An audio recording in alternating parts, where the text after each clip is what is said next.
What's up, YouTube? It's Shane Hummus, the remote job nerd. And let's be honest, the remote job market is flooded with absolute garbage advice. Just learn to code, start dropshipping, become a day trader, or you need to get a $100,000 college degree just to get a job. And all of these things would likely take years to achieve if they work at all. And the worst part, most of these people who give advice have never held a legitimate remote job in their entire lives. So this boring remote job series has literally changed thousands of lives. My DMs are filled with success stories from people who finally escaped their soul-crushing commute and toxic bosses, people who are now making more money while working fewer hours, often in their pajamas and loving their remote jobs. And what I've done in this video is compile a bunch of boring but legitimate remote jobs from my most viral videos into one ultimate resource. And I'm talking jobs that pay up to $100 an hour in some situations, positions that are desperate to hire, roles requiring zero experience in some cases,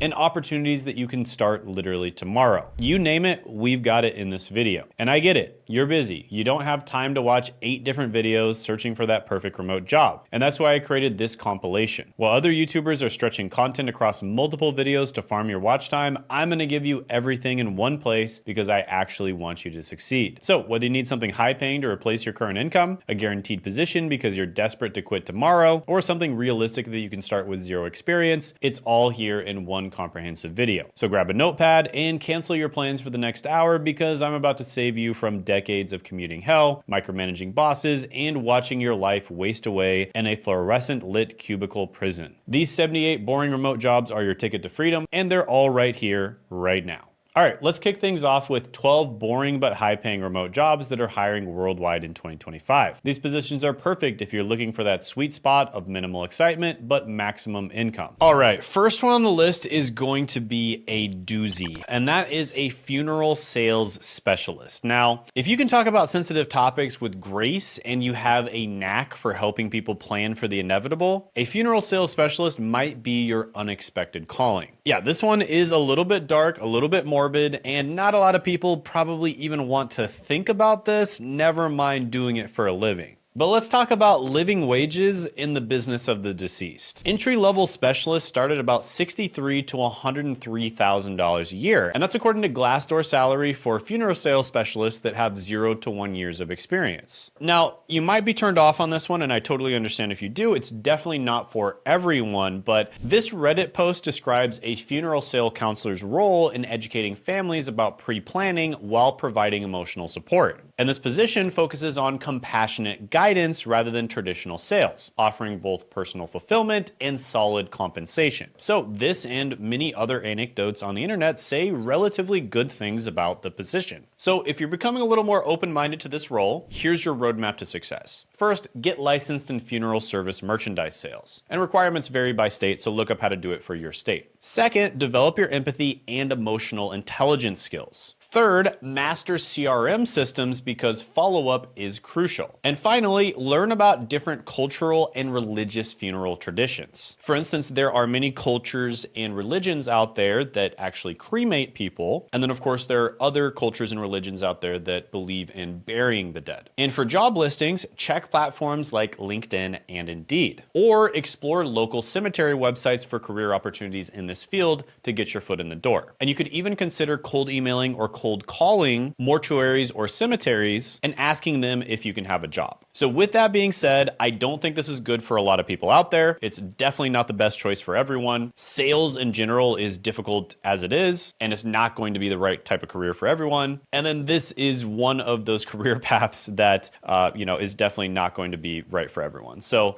with that being said, I am going to give this one a 7.5 out of 10 opportunity score because I do think it is a very important job. Somebody definitely has to do it. And because of that, there's a lot of opportunity for this one, but it's not going to be right for everyone. Quick break. This video is sponsored by me. Most of you don't know that I actually have my own coaching program on personal branding and then growing and making money on YouTube. And this is good for complete beginners, maybe even people who just want to get a job by growing their personal brand, all the way up to people who are very advanced on YouTube. And they get to work directly with myself and my team to help them reach their goals. Now, We are opening up 3 to 5 spots, and this is pretty rare. We usually don't have these open. We usually only limit them to select people. But we're opening up 3 to 5 spots, and you can check those out down in the description and the pinned comment below. And in this program, you'll get to work directly with myself and other people who are highly successful on YouTube. Just as an example, Sean was able to go all the way from being stuck, not making very much money on his channel, to making over $500,000 a month. Now, that's an example of one of my more advanced students, but there's lots of examples of people who started off from scratch and they got to 5K a month, 10K a month, etc. So check that out down in the description and the pinned comment below.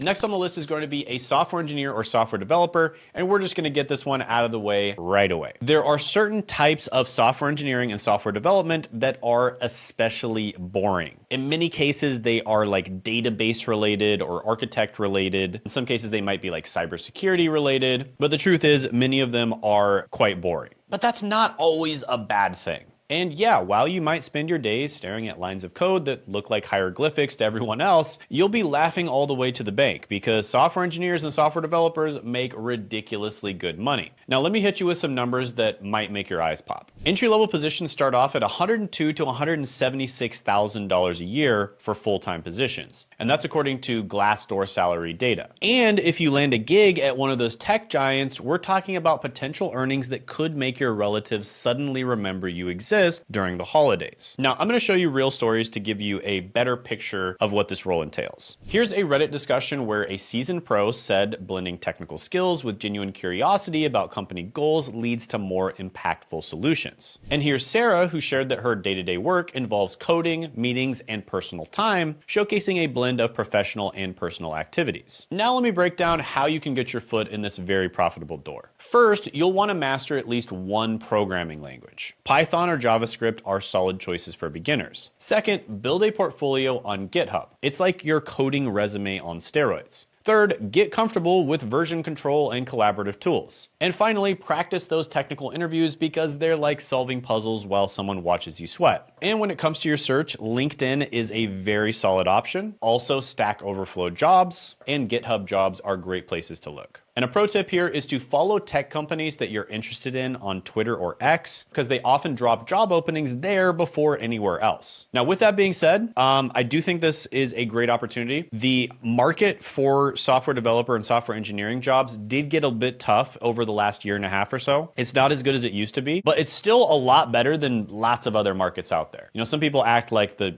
market is just absolutely terrible. If you're a skilled software developer or software engineer, it's still pretty good. And plus, you make way more money than the average job, right? So overall, I'm gonna give this one a 9.5 out of 10 opportunity score. There's high demand, there's great pay, it's a future-proof career, and the only reason it's not a perfect 10 is because the learning curve can be steeper than a roller coaster drop. Now, speaking of problem solving and attention to detail, let's move on to our next digital opportunity, which is data scientist. Now, if you've ever gotten excited about finding patterns in spreadsheets, weird flex, but okay, then becoming a remote data scientist might be your calling. And hold on to your spreadsheets, folks, because these numbers are about to get juicy. Data scientists make $118,000 to $197,000 a year, according to Glassdoor. And if you specialize in AI or machine learning, well, let's just say that you might need to upgrade your digital wallet, because there are jobs that can get over $500,000 a year. Now, this data scientist shared that those who actively seek leadership opportunities through mentoring, onboarding, and project management are going to have a much better chance at landing a job. And for this data scientist, quality assurance roles combine code review, research implementation, and analytical oversight to ensure statistical accuracy. And the workload starts manageable and gradually increases with project ownership. So, are you ready to become one? Well, here is your game plan. First, get cozy with Python or R. They're like the Swiss Army knives of data science. Second, master SQL because data isn't going to query itself. Third, learn some machine learning frameworks like TensorFlow or PyTorch. And finally, build a portfolio of data projects that show that you can turn numbers into narratives and also turn numbers into actionable advice. So yeah, check out jobs on Indeed, Glassdoor, and good old LinkedIn. And also try joining data science related communities on Discord because some of the best opportunities get shared there first. Now this one, I can't give a high score just because it is significantly harder to break into data science than even something like software developer. Many data scientists have master's or even doctoral degrees. However, you can break into some of the lower level jobs. You can become like a data analyst and then work your way up and eventually become a data scientist. But you've really got to love math and statistics, and you really have to be good at your job. With that being said, if you have the skills, you are probably never going to have any trouble finding a job. Now, by the way, not all the jobs on this list are going to be super high level jobs. I'm going to kind of drop in a good mix of, entry, mid, and high tier jobs. So no matter who's watching this, you're going to be able to find something that you like. So go ahead and hit the like button if you appreciate me doing this type of video where I include a bunch of different tiers. All right, next one is an actuarial analyst. And if you thought that data scientists were good at math, these guys blow data scientists out of the water when it comes to mathematical ability. And boy, oh boy, do most people find that boring. So let's crunch some numbers about making numbers that will make your calculator sweat. Actuarial analysts make $96,000 to $152,000 a year, according to Glassdoor. But don't just take my word for it, or Glassdoor's word. Here's what actual professionals in this field have to say. This actuarial analyst started their career path with Excel and SQL work before advancing into management. They also talked about how insurance companies provide strong growth opportunities for actuaries through project leadership and mentoring roles, and overall they liked their job. Then Bella here balances exams and remote work thanks to companies offering paid study hours, and she shared that this role combines data analysis, competitive research, and continuous professional development through certification exams. So basically, when you're an actuary or you're on that actuary career track, there are tons and tons of certifications and exams that you can take in order to up level and make more money. And these are some of the most difficult exams in the world. Your mathematical skills have to be unbelievably good to pass these exams. So you're kind of like a Pokemon that just keeps on evolving and getting better and better throughout time, which is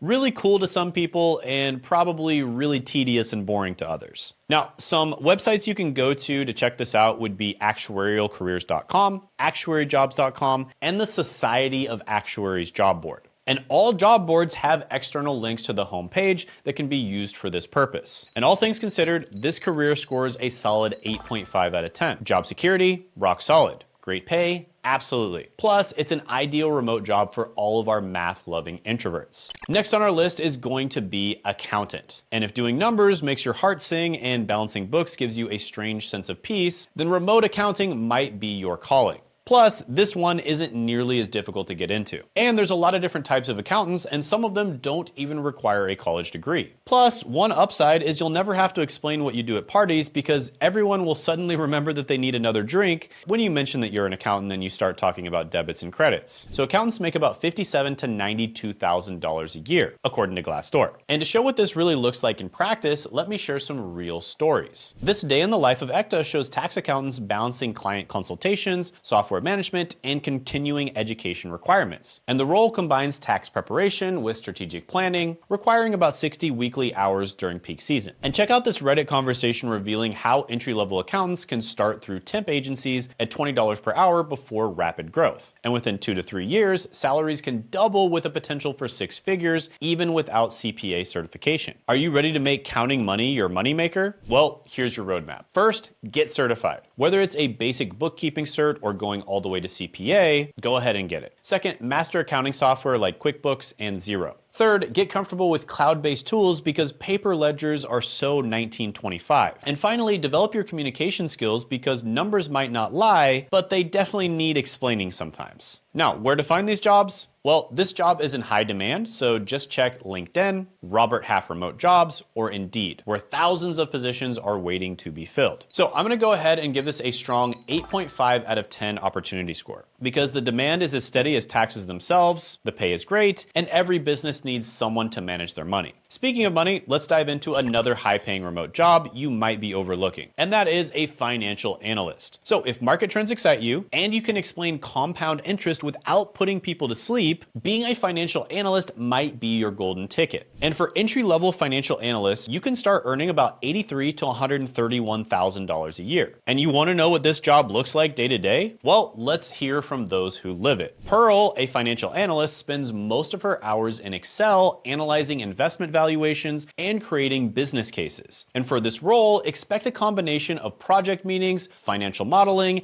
and scenario analysis with typical 3-hour 4-hour daily meeting schedules. Now, as for this Tesla financial analyst, it's all about managing capital expenditures, plus forecasting models and real estate financials for larger companies. And in a snapshot, their day-to-day is a combination of data analysis with stakeholder meetings and spend request approvals throughout a typical 8 to 6 p.m. workday. Now, if this piques your interest, here's your financial forecast. First, get that finance or economics degree because it's kind of like a golden ticket. And by the way, I did an entire video on how you can get a degree like that from a college such as WGU or Western Governors University, also TESU, Thomas Edison State University, in a very short period of time, sometimes even less than a year. Then second, master financial modeling and valuation techniques. And third, get comfortable with Bloomberg Terminal or FactSet. And finally, develop your analytical writing skills because numbers need narratives to make sense to higher ups. So basically, you need to be able to explain the numbers to non-numbers type people. And then head to LinkedIn, Glassdoor, or Indeed, and you will find thousands of positions that are ready to be filled. And this one scores an 8.5 out of 10 with high demand, great pay, and a future-proof career. The downside, market crashes might fast track those gray hairs. Now, by the way, if any of these jobs caught your eye, or if there's another job you'd like me to talk about, go ahead and comment down below. We read the comments, and there is a very good chance that I will include that job in a future video or go over the job in more detail. Next is an underwriter.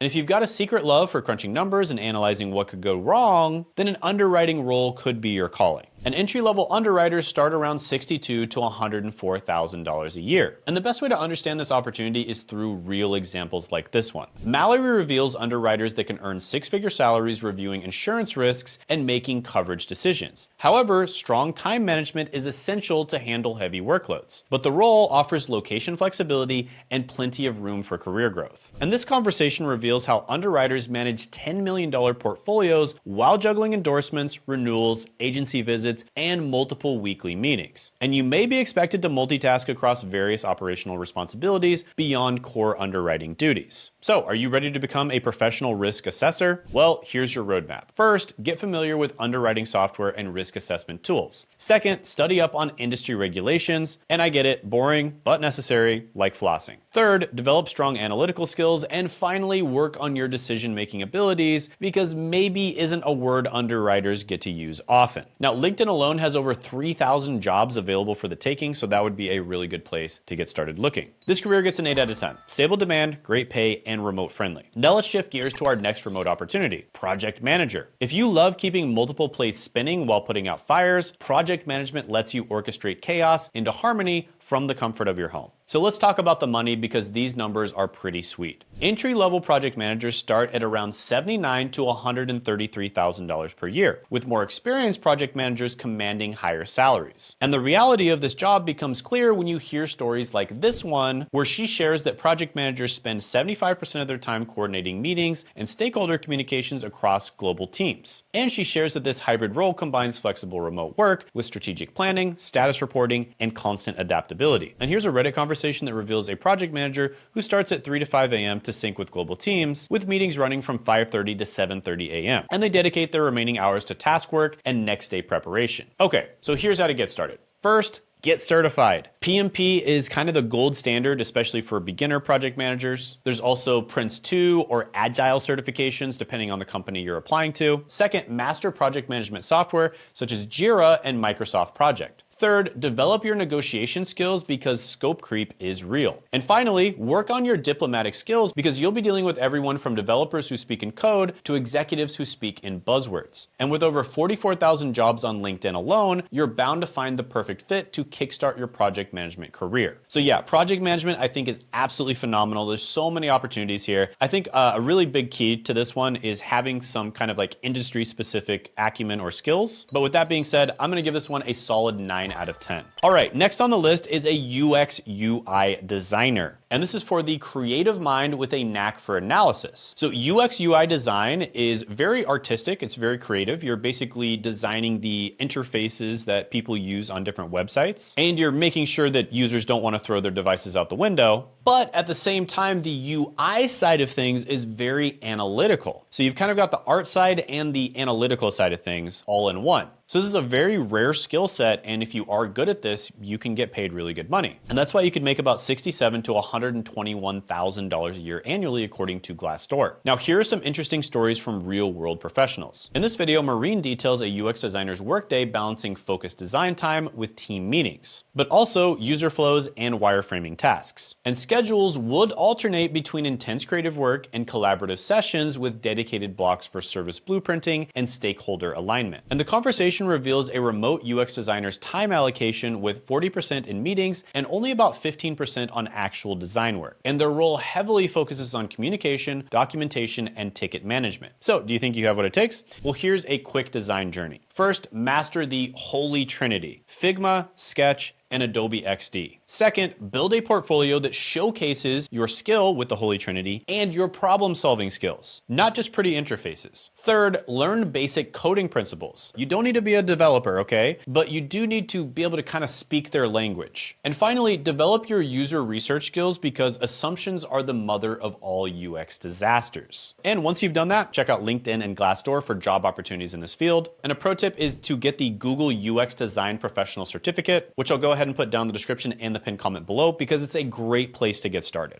Oh, and another pro tip is to share your work and process on Twitter. The design community there is incredibly supportive and often shares job opportunities. Now, with that being said, it is relatively difficult to get a design job. I don't want to fool you here. This is a job where you get to do art as a living. A lot of people want to do that, and so it's very competitive. Basically, any job where you get to do art for a living is going to be extremely competitive, right? So I do like this job a lot, but you do have to have pretty extreme skills. Like, you have to be quite good at like the artistic side, the design side, but also pretty good at the analytical side too. So I'm gonna give this one an 8 out of 10 overall. All right, next is a content strategist. And if you're good at spotting trends from miles away and making marketing teams drool over your content calendar, then becoming a content strategist could be your thing. And as for earning potential, you'll make about $55,000 to $89,000 a year in this position. So as a content strategist, it's pretty obvious what you'd do. You'd be strategizing the content creation for a company. So in some cases, this might be on YouTube, or it might be on other social media platforms, or it might be on a variety of different platforms and mediums. So to put this in perspective, here's what an experienced professional shared. Lauren's day consists of work balancing content creation, strategic planning,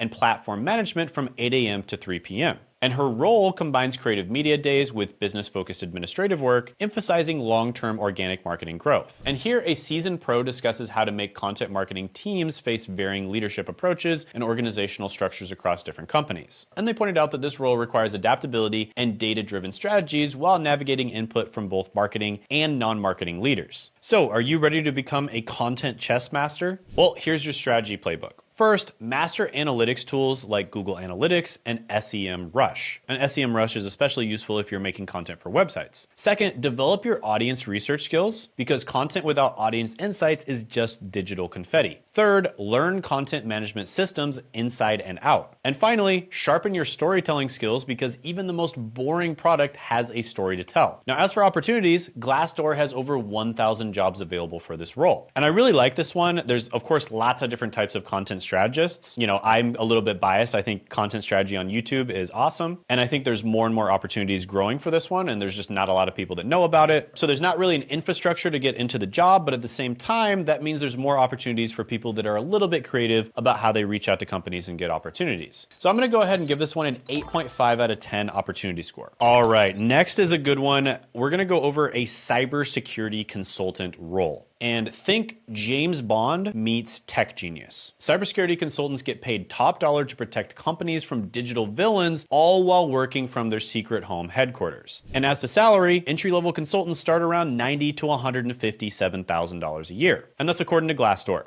Now, I'm going to be honest with you, cybersecurity is definitely not for everyone. It's quite boring in many cases, and at the same time, there's a lot of pressure that gets put on you. But just to check out kind of a glimpse of what a cybersecurity consultant does on a day-to-day basis, Ashley shared that as a cybersecurity consultant, it's about balancing crisis prep with business development in a high-tech fusion center, with a hybrid work setup offering remote flexibility and in-office collaboration. And this Reddit post highlights a cybersecurity consultant's career progression from hands-on hacking to leading penetration testing teams. And their role combines technical oversight with mentoring, making each day uniquely engaging compared to traditional work. Okay, so here's your security roadmap. First, get certified. I made an entire video talking about a bunch of the certifications and certificates that you can get. Some of the big ones are gonna be CompTIA Security Plus. Those are great. There's also CISP and CEH, and you'll get these depending on which roles you're applying for. Second, you wanna master security tools and frameworks. And then third, learn to write clear incident reports, kind of almost like a 5-year-old, because executives need to understand why they should care about that vulnerability that you found. And finally, develop your consulting skills, because sometimes the hardest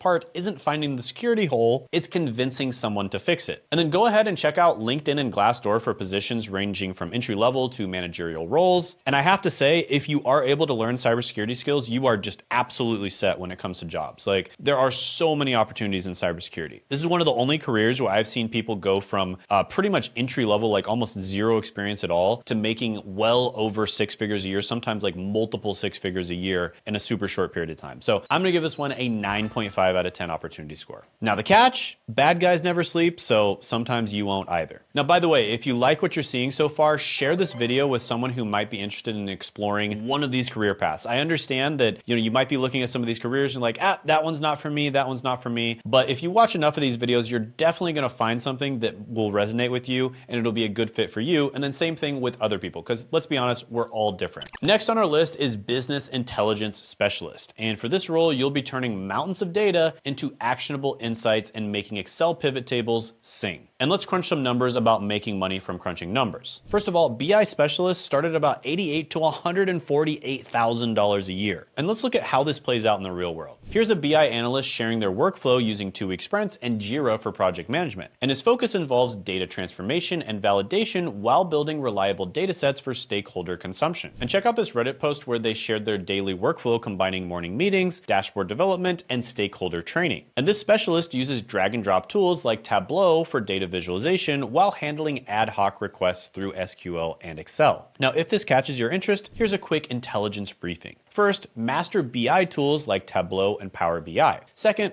get comfortable with SQL. It's basically going to be your new best friend. Third, develop your data visualization skills, because a pretty chart is worth 1,000 spreadsheets. At least when you're talking to non-business intelligent people. All joking aside, but LinkedIn is the best place to find opportunities for this role. Lots of opportunities on LinkedIn. Also check out datajobs.com. We see lots of opportunities pop up there too. So this one is really solid. Guys, we look at all kinds of different job opportunities, so we're seeing like what's happening in many different industries, and this one just pops up over and over again. I'm gonna give it a solid 9 out of 10 opportunity score. Now that we've covered those high paying options, let's look at 9 boring but incredibly stable remote jobs. If job security is what you're after, these positions have weathered economic ups and downs. All right, first is a remote closed captioning editor. And if you ever wondered who makes sure you can still follow your favorite show while munching those noisy chips at midnight, well, in a world where content is king, accessibility is the queen. And closed captioning editors are the royal scribes, making sure everyone stays in the loop. And your mission? To transform spoken words into written gold. And you're doing this for viewers who rely on captions. So yeah, the main job is transcribing and timing subtitles for videos, and you ensure every word matches what's being said on the screen. So it's detail-oriented work that requires patience and accuracy, but hey, you're technically getting paid to watch content all day. And you can kind of think of it like being a court stenographer for the entertainment industry. And instead of sitting in a courtroom, you're sitting on your couch. And according to Glassdoor, remote captioning editors earn between $38,000 and $59,000 a year. So very solid. And here's a real perspective from someone in the field. He was a captioner for 7 years with one of the largest closed captioning companies in the US, and he gets unlimited days off, but they are unpaid. And he said that if you have the discipline to work from home and you don't want to make as much money as you could make in court reporting, it's fine. But he also said that the schedule can be awful. In his entire time there, he only had 2 days off in a row, and they were Sundays and Mondays. Now, for this one, of course, you need skills like fast typing, strong grammar, punctuation, attention to detail, basic video editing knowledge, time management, and the ability to focus for long periods. And to get started, you can check out a website like rev.com. This is a place where you can just get started, get your first gigs, build a bit of a portfolio, and then of course you can get hired for full-time gigs. Now, for this one, I'm gonna go ahead and give it a 7.5 out of 10. It's very common. This is one of the most common ways that people actually make money online. A lot of people do it as a side hustle or they do it part-time, but it is one of the lowest barriers barriers to entry to actually making money. Next is a digital asset taxonomist. And have you ever felt the satisfaction of organizing your digital photos into perfect folders? Now imagine doing that for a living. That's right, you're basically a digital Marie Kondo. And in a world drowning in digital files, businesses are desperately seeking people who can bring order to their chaos. And no, you don't need to be some kind of tech genius to do this. You'll spend your days organizing digital content like images, documents, and videos into logical systems. And it's basically like creating virtual filing cabinets that make sense, naming files properly, creating categories, and making sure everything is findable. And according to Glassdoor, digital asset taxonomists earn between $54,000 and $79,000 a year. And this guy on Reddit said that he has been doing DAM for about 4 years, and he started right after getting his MLIS. And he also said that some tech knowledge is good to know since you will be working on the DAM platform, and library backgrounds are very helpful, as well as those with these backgrounds generally know better how to organize things in a manner that's understandable. And you will need skills like strong organizational abilities, basic technical knowledge, attention to detail, understanding of metadata, good naming conventions, and clear communication skills. And you can then check out large corporations like Adobe, Amazon, Microsoft, or other companies. And they're always looking for people to organize their digital assets. Now I'm going to give this one an 8 out of 10 because as long as humans keep creating digital files like crazy, spoiler alert, we will, someone needs to organize them. Plus, most people find this too boring to compete for these roles. Now, if you appreciate having job security more than having an exciting career, then smash that like button while I reveal more positions that trade glamour for guaranteed income. Next is going to be virtual loss prevention analyst. And if you've ever wanted to be a digital detective without leaving your home office, then this might be for you. Welcome to the future of retail security, where loss prevention happens in pajamas and your most powerful weapon is your laptop. Okay, all joking aside, the rise of online shopping has created a whole new world of digital theft, unfortunately, and businesses are scrambling to find people who can spot suspicious activity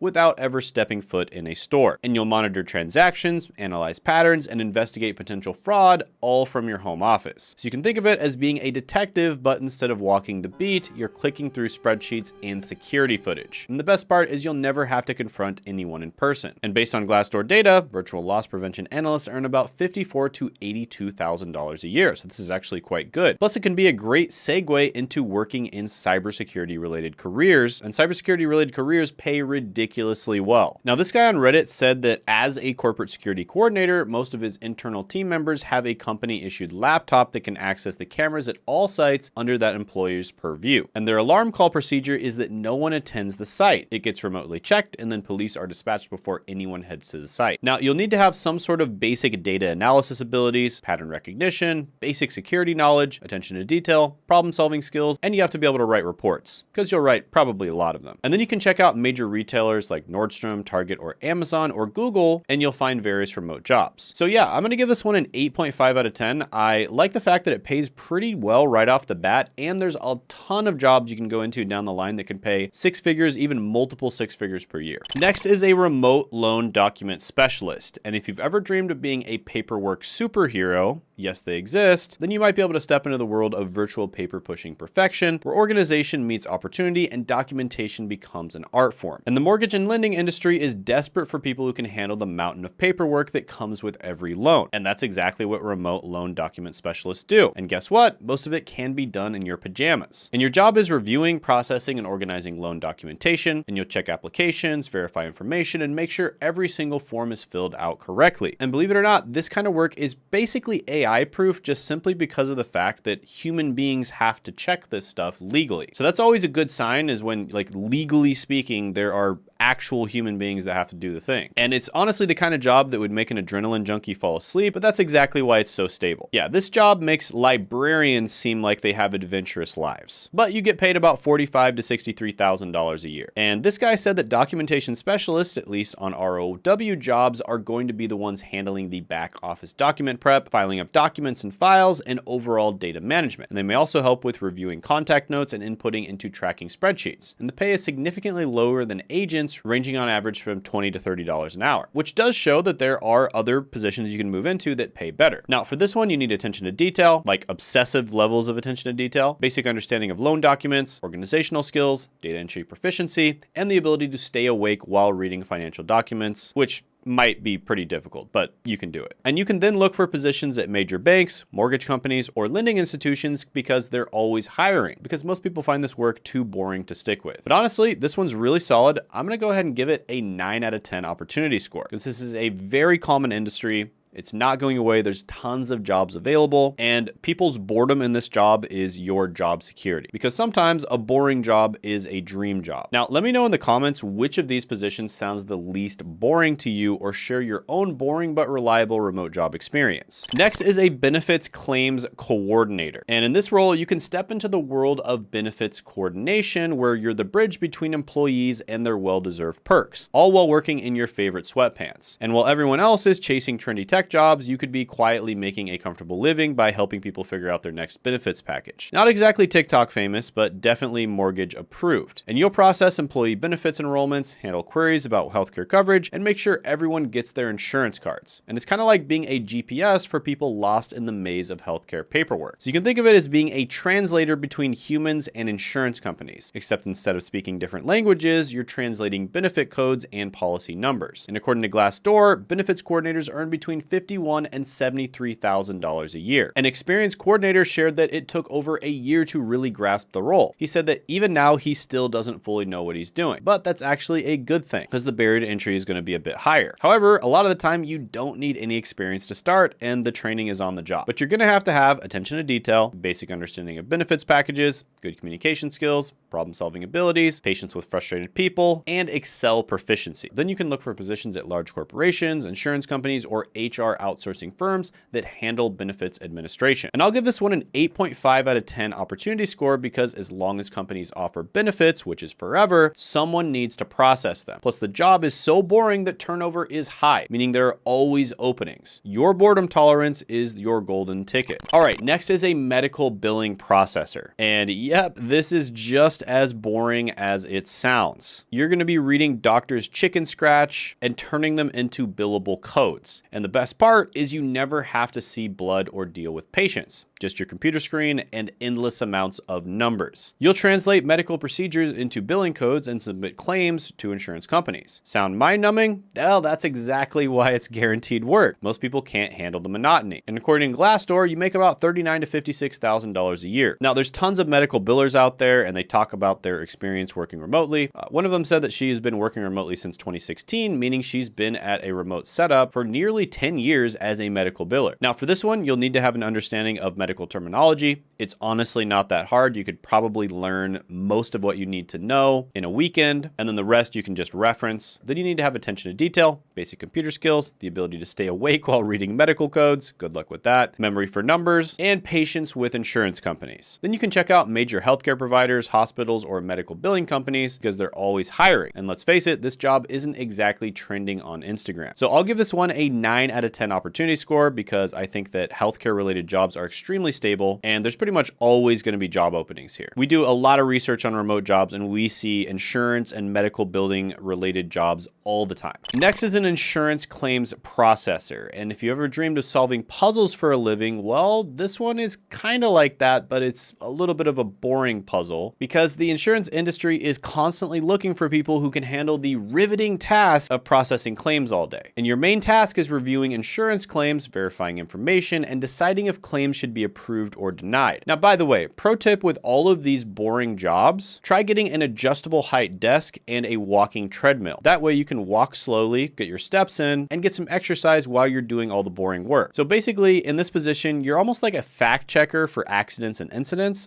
Instead of investigating celebrity gossip, you're investigating whether someone's basement really flooded because of a broken pipe. And you make about $42,000 to $62,000 a year doing it. Now, this guy said that he made a couple kind of claims. He said that if you have to deal with the claimants directly, especially if it's a phone center environment, it can be stressful. And people generally don't understand insurance, and of course, no one wants to be denied, but some people can be impossible to deal with. But he also said that insurance overall is a decent field to be a part of. And for this position, you'll need basic math abilities, attention to detail, customer service skills, the ability to say no, except extremely professionally, and a lot of patience with angry people. Kidding aside, you'll also need an understanding of insurance policies. And it's also good if you get some sort of certification or training related to into insurance as well. You don't have to do anything extensive. It's actually quite easy to find certifications and trainings online, and it's always a good idea if you build a bit of portfolio. Then you can look at major insurance companies that are always hiring, like State Farm, Allstate, or Progressive, or any other companies that you're interested in. So insurance is great. Like I said, a lot of opportunity in this industry. I'm going to give this one an 8.5 out of 10 opportunity score. Next up, I've got 15 boring but realistic work from home jobs that are always hiring. These are perfect if you need something accessible without specialized skills or years of experience. The first one is going to be a remote meter reader analyst. Yes, this is a real job. And I know what you're thinking, meter reading? That sounds about as exciting as watching paint dry. But hear me out. This job is perfect for all you number crunchers out there. You'll be analyzing data from utility meters, looking for patterns, and helping companies save on energy. And it's kind of like being a detective, but instead of solving crimes, you're solving inefficiencies. And the best part, you can do all of this from your couch, and companies are always looking for people with keen eyes for detail. Plus, you get to feel good about helping reduce energy waste, so it's a win-win. Now, the earning potential here is pretty good. The average salary for a meter reader analyst is around $45,000 to $60,000 per year. And that's not too shabby for staring at numbers all day. So a quick guide to landing the job is 1, you want to brush up on your data analysis skills. 2, you want to get familiar with the utility industry software. 3, you want to highlight any experience with pattern recognition or problem solving. And then 4, be prepared to explain why you're passionate about meter reading. Good luck with that. And some really good websites you can go to find job listings would be Indeed.com, LinkedIn, and of course a utility company website such as PG&E, Con Edison, etc. Now overall, the opportunity score here is going to be a 7 out of 10. There's steady demand, decent pay, and you can do it from home. So it's not too shabby. Speaking of reading things remotely, let's move on to our next job. It's perfect for those who love to book it. Get it? Book it? Because we're talking about hotel reservationists. Yes, there is a career out there called a remote hotel reservation specialist. And this is going to be really good for vacation enthusiasts. And as a remote hotel reservation specialist, try saying that one 10 times, you'll be the voice on the other end of the line when someone calls to book their dream getaway. Or, you know, their budget motel stay for a business trip to Nebraska. Hey, no judgment here. But yeah, you'll be answering calls, making reservations, and dealing with all sorts of customer queries. And if you think you can handle questions like, does the pool have a deep end and can I bring my emotional support alligator, then this job might be perfect for you. Now, according to PayScale, the average salary for hotel reservation specialists is about $30,000 to $40,000 per year. So this is not a very high paying job,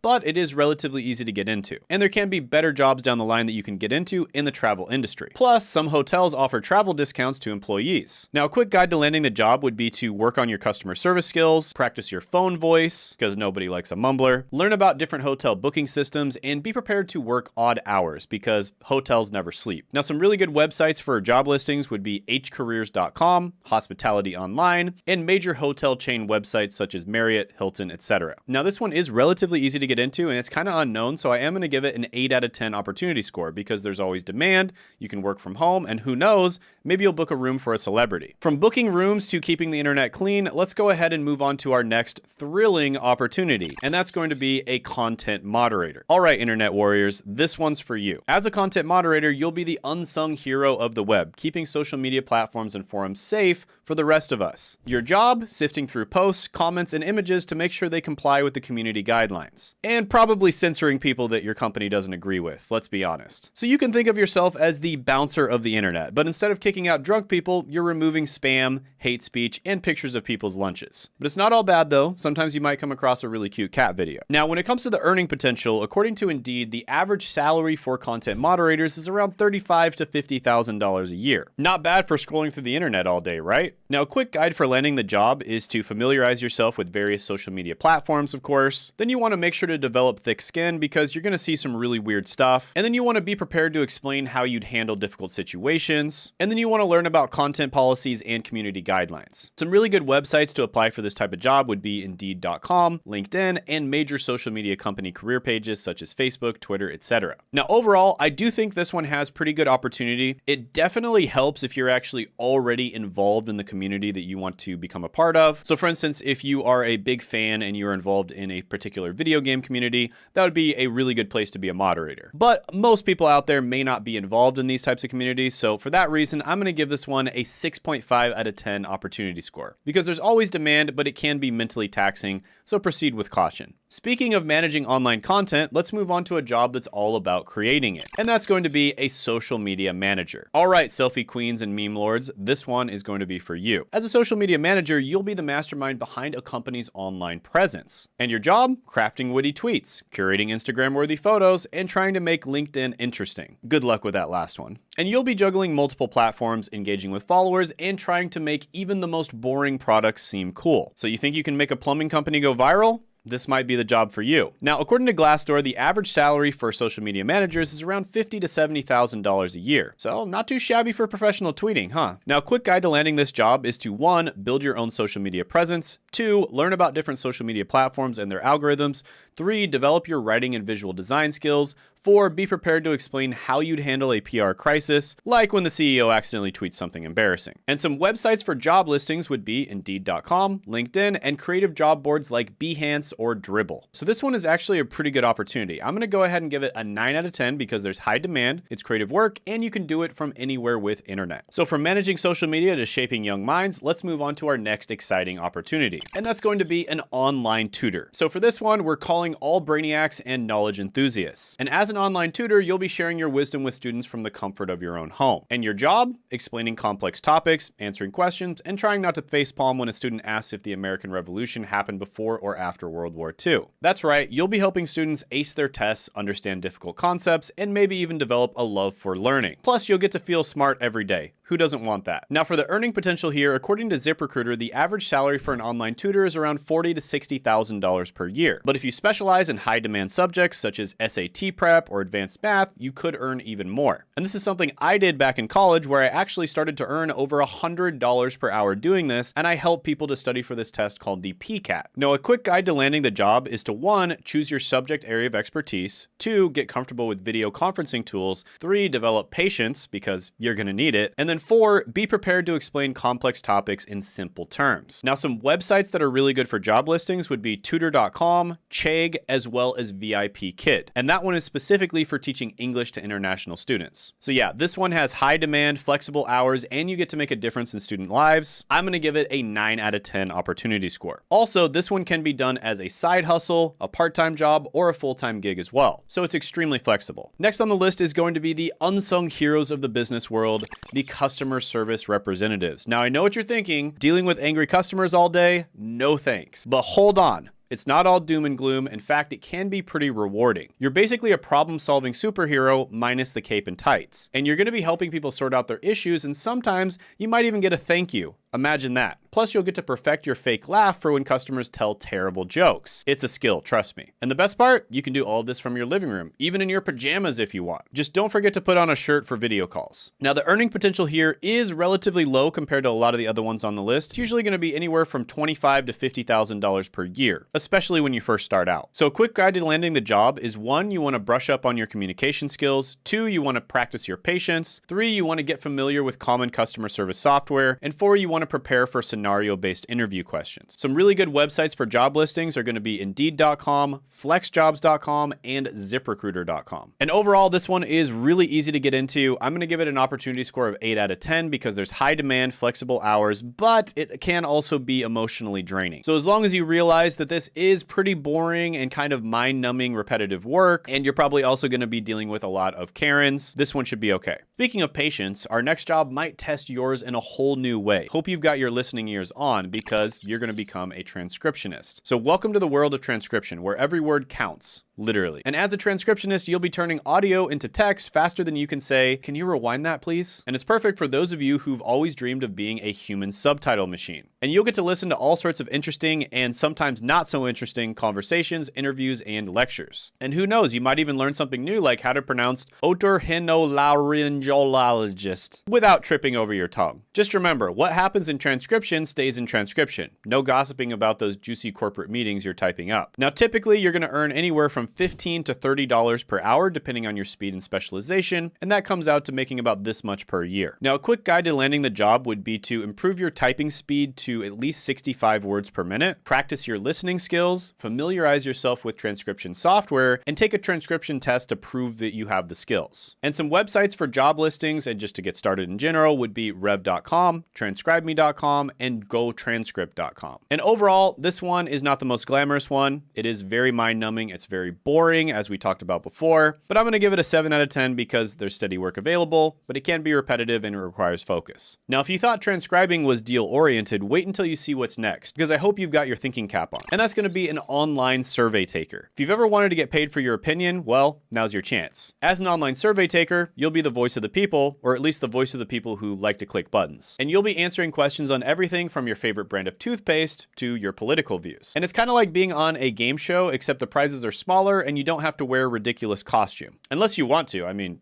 I don't judge. Just be prepared for some strange questions. If you were a vegetable, which one would you be and why? Ah, the joys of market research. So the earning potential here is usually about $1 to $5 per survey, with potential to earn $100 to $500 per month if you're really dedicated. And a quick guide to making money with this is to sign up for multiple survey sites, create a separate email for survey invitations, be honest in your responses, and be patient. It takes time to qualify for higher paying surveys. Also, another pro tip is to check the subreddit called r/beer money, because they tend to keep up with which survey sites are the best. But some really well-known ones, of course, are going to be Swagbucks, Survey Junkie, and Vindale Research. Now for this one, it's obviously not a traditional work-from-home job. This is more of one where if you have a little bit of extra time, you can make money from home doing this. And it's probably not going to pay for your rent, but it could end up being beer money or just a couple extra lunches out. So I'm going to give this one an opportunity score of 5 out of 10 because it's easy to start, but it's low pay and inconsistent work. All right, so from giving your 2 cents to counting other people's pennies, let's move on to our next exciting opportunity, which is becoming a virtual bookkeeper. That's right, numbers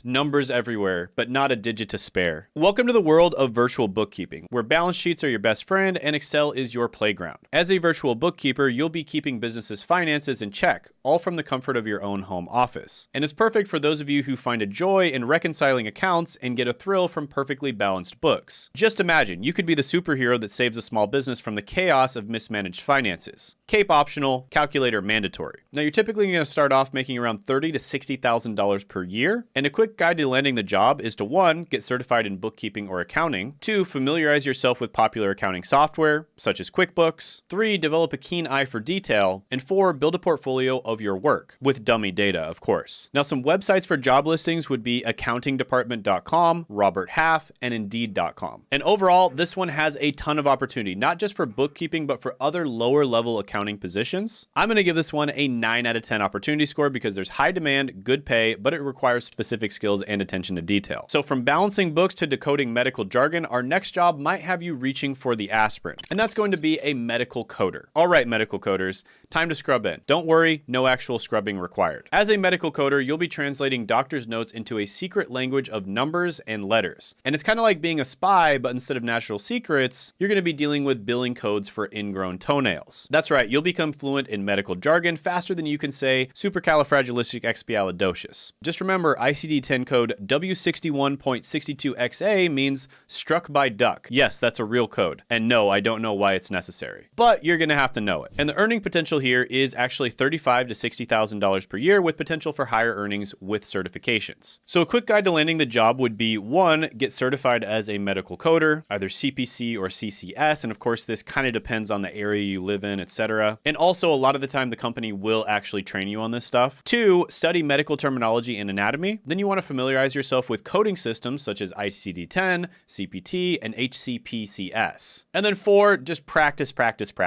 Now, some really good websites for job listings would be aapc.com, imedx.com, and aviacode.com. And yeah, I think this one's a great opportunity. I'm going to give it a 9 out of 10 opportunity score because there's high demand, good pay, and there's opportunity for advancement. Plus, medical careers tend to be incredibly stable when it comes to recessions. So from decoding medical mysteries to hunting down grammatical gremlins, our next job is for all of our grammar enthusiasts out there, and that's going to be a proofreader. So attention all grammar Nazis, your time has come. As a proofreader, you will be the last line of defense against the horrors of misplaced apostrophes and dangling participles. You'll be reading everything from blog posts to novels, armed with nothing but your keen eye and a red pen, or track changes if you're feeling modern. And it's kind of like being a detective, but instead of solving crimes, you're solving linguistic mysteries. Just remember, with great power comes great responsibility. Use your powers for good, not to correct your friends' text messages. Now, the earning potential here, especially when you first get started, is going to be around $25,000 to $50,000 per year, with potential for higher earnings if you become a freelancer. And it also helps a lot if you specialize in a particular type of writing and particular niches. Now, a quick guide to landing the job is 1, you want to brush up on your grammar and punctuation skills. 2, you want to familiarize yourself with style guides such as AP, Chicago, etc. 3, you want to take online proofreading tests to prove your skills. And 4, you want to build a portfolio of your work. Now, some good websites to get started would be proofreadingservices.com,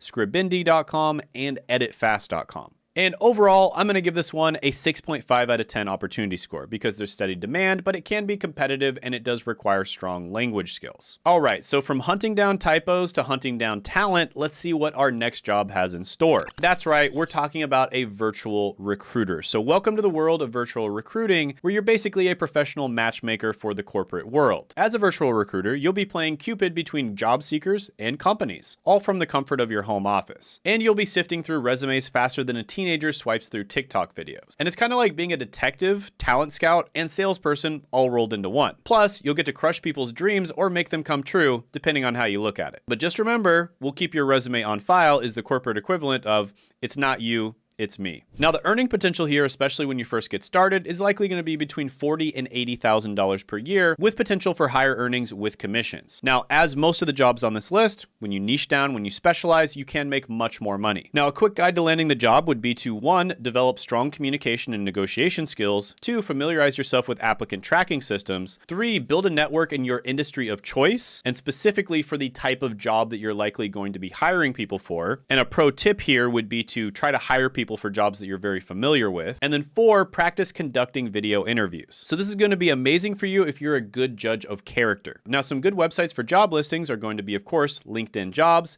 Indeed.com, and ZipRecruiter.com. And overall, I do like this one a lot. I'm going to give it an opportunity score of 8 out of 10 because there's high demand, good pay, but it can be stressful and target driven. So from finding the perfect candidate to teaching the perfect lesson, let's see what our next job has in store. Yes, you can become an online ESL teacher. Now, what does that stand for? ESL stands for English as a Second Language. And this one is going to be great for our language lovers out there because it's time to put on your teaching hats. As an online ESL teacher, you'll be helping students from around the world master the quirks of the English language, which, by the way, is incredibly complicated if you don't grow up speaking it. And you'll be explaining why read and red are spelled the same but pronounced differently, and why buffalo, buffalo, buffalo, buffalo, buffalo, buffalo, buffalo is a grammatically correct sentence. And it's kind of like being a linguistic superhero, armed with nothing but a webcam and a whiteboard. Just remember, patience is key, especially when your student insists that beach and bitch sound exactly the same. Now, the earning potential here, especially when you first start out, is likely going to be between $14 and $25 per hour, with potential for higher rates with experience and qualifications. And a quick guide to landing the job would be to 1st, get a TEFL certification. 2nd, brush up on your grammar skills. 3rd, prepare for some fun, engaging lesson plans. And 4, practice speaking clearly and slowly. And some websites for really good job listings are going to be VIPkid.com, EnglishFirst.com, and iTutorGroup.com. Now, I'm going to give this one an opportunity score of 7.5 out of 10 because there's steady demand, flexible hours, but it can be early mornings or late nights due to time differences. So this one becomes even better if you're willing to move to other places in the world. So from teaching English to judging search results, our next job might have you seeing the internet in a whole new light, and that's a search engine evaluator. So if you've ever wondered who decide what pops up when you Google something, well, wonder no more. As a search engine evaluator, you'll be the unsung hero behind those search results, and you'll be rating the relevance and usefulness of web pages faster than you can say, I'm feeling lucky. And it's kind of like being a critic, but instead of movies or restaurants, you're critiquing websites and search results. Just be prepared for some weird searches, like, why does my cat stare at me while I sleep? Because yeah, that's actually just the tip of the iceberg. Now, the earning potential here is a bit low. It's usually around $12 to $15 per hour, but there is potential for higher rates with more experience. But this one is relatively easy to get started with. And a quick guide to landing the job would be to 1, familiarize yourself with search engine guidelines. 2, brush up on your research skills. 3, stay up to date with current events and pop culture. And 4, be prepared to take a qualification exam.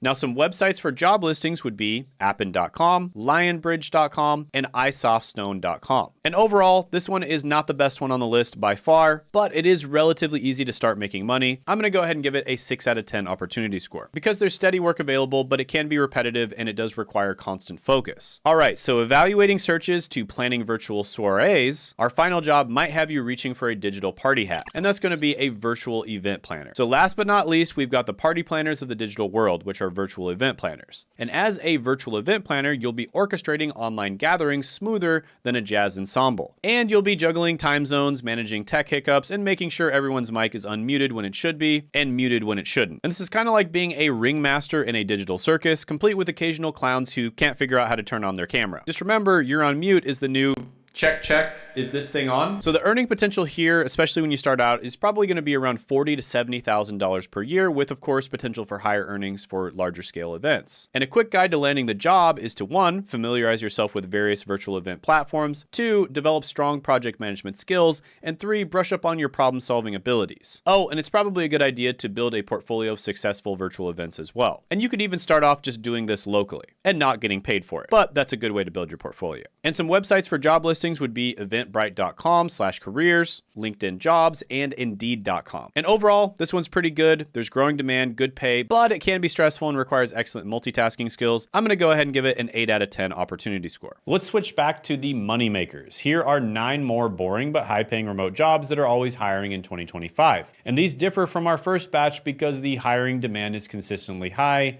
year-round. First on the list is going to be a user manual writer. And if you've ever wondered who writes those instruction manuals that nobody actually reads, well, you're in luck because we're about to talk about it. And a quick explanation here is you create documentation for products, software, and services. You break down complex information into simple steps, and you do it all while working in your pajamas. So you can think of it like being a translator between tech nerds and normal human beings. And the salary here, even at entry level, is about $47,000 and can go up to $76,000 a year. And the skills needed are going to be clear writing ability, attention to detail, basic technical knowledge, and patience. Lots of it. And an anecdote here is one of my subscribers landed this job with 0 experience, just by taking a technical writing course and building a portfolio. And they now make $65,000 a year, working about 25 hours a week. Now, some of the pros here are a steady workflow, it's quiet, independent work, and it is in a growing field with tech expansion. Some of the cons are it can be repetitive, it does require extreme attention to detail, and deadlines can be tight. But overall, opportunity score, I'm gonna give it a 7.5 out of 10. Why? Well, high demand in tech sector and relatively low competition because let's be honest, it's like watching paint dry, at least for most people. Next is going to be a statistics validator. And you know those weird stats that you see everywhere, like 9 out of 10 dentists recommend XYZ? Well, someone has to actually verify those numbers. And in order to do this, you'll need to analyze data for accuracy and validity, check research methodologies, and make sure companies aren't making false claims. So think of it like being a detective, but instead of solving crimes, you're solving math problems. And the salary here starts at $40,000 and can reach up to $64,000 annually, plus bonuses for project completion. Now, some skills that you need here are strong analytical skills, statistical knowledge, attention to detail, and some basic programming can be helpful. And companies are desperate for these roles because one wrong statistic in an ad campaign could cost them millions in lawsuits. So the pros of this one are it's perfect for math nerds, there's stable work hours, and there's pretty much no client interaction. The cons here are it can be monotonous, it does require constant focus,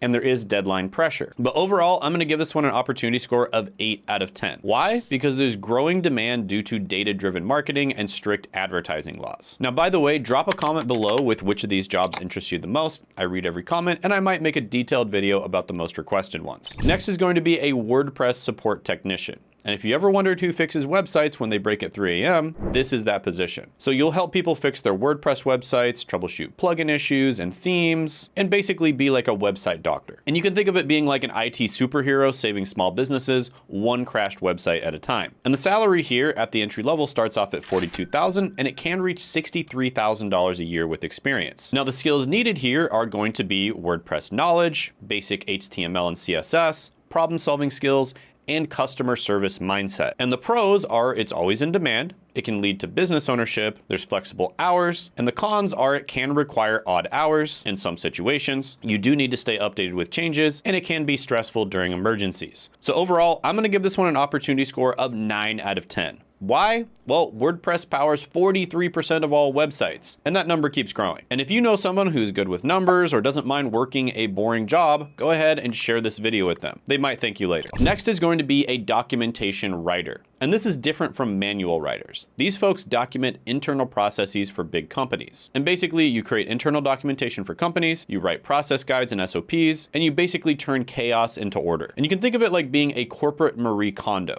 But instead of organizing closets, you organize information. Now you start here at about $69,000, you can get up to about $125,000 a year. So it pays really well. So if you're the type of person who loves organizing things, this could be great for you. And the skills needed here are clear writing ability, organization skills, interview skills, and process mapping. Now, a former pharmacy technician I knew switched to this career during COVID-19 and now makes double her previous salary working from home. So this is legit. Now the pros here are it's high paying, there's regular hours, it's a growing field. The cons are it can be repetitive, there's lots of meetings, and there's multiple revisions. And I'm gonna go ahead and give this one an 8.5 out of 10 opportunity score because it's a little bit harder to get into than some of the other ones on the list, but it also pays better too. Next is going to be a database administrator. And you know how everyone's talking about data being the new oil, right? Well, someone needs to manage all that oil. And in this position, you maintain and protect company databases, you ensure data is secure and accessible, and you basically are just a data guardian. So you can think of it like being a bank vault manager, but instead of cash, you're protecting valuable information. An entry-level position start at about $70,000, and you can reach up to $121,000 a year with experience. Oh, and there's a lot of super high-paying jobs that you can go into down the line that pay even more. Now, some skills that you need here are database management, SQL knowledge, security awareness, and problem-solving skills. And companies are so desperate for DBAs that one of my viewers got hired with just a certification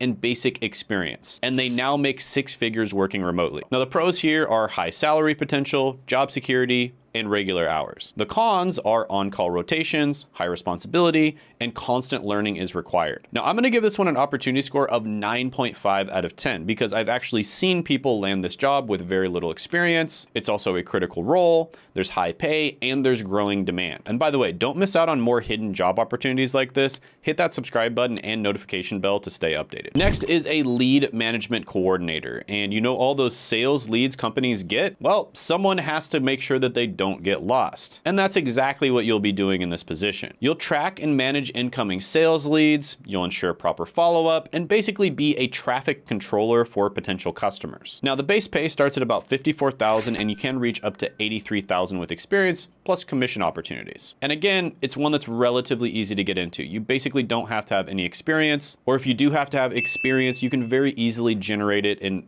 just like I talk about in other videos, by freelancing or doing some free gigs on the side. Now, some skills needed here are organization skills, CRM experience, communication abilities, and basic sales knowledge. And the pros here are it's a growing field, it's remote work friendly, there's a clear career path, and the cons are that it can be stressful, it does require multitasking, and there is sales pressure. And the opportunity score is 7.5 out of 10. Why? High demand, but moderate competition. Next is going to be a data taxonomy specialist. Yes, this is a job title that makes everyone say, what the heck is that? And basically, in this position, you organize and classify data for large companies, you create systems for categorizing information, and you're basically like a librarian for the digital age. Now, entry level starts around $77,000, and you can reach up to $139,000 a year with experience. And this is one of the dozens of different data-related jobs out there that are relatively easy to get into, and you can make really big money. Now, one 19-year-old on Reddit landed this job with no degree just by showing initiative and technical aptitude. And they now make 6 figures just organizing data. So you absolutely can land these types of jobs without having a college degree or previous experience. And the skills needed are organization skills, attention to detail, database knowledge, and analytical thinking. And the pros here are it does have a super high salary potential, not only in the role itself, but also other roles that you can go into later on. It's also a growing field, and there's relatively low stress. The cons are it can be monotonous, it does require constant learning, and there's limited advancement. And I know quite a few data analysts and data scientists or people just involved in data out there, and it is relatively boring. A lot of them do get bored with their work, and then they end up starting YouTube channels or something like that. And honestly, that's a very quality problem to have. And overall, I'm gonna give this one an opportunity score of 9 out of 10 because there's high demand, low competition, and companies desperately need data-related talent. Now, for those who value both stability and solid pay, here are 10 boring but stable remote jobs that all pay over $30 an hour. That's at least $60,000 annually without the soul-crushing commute.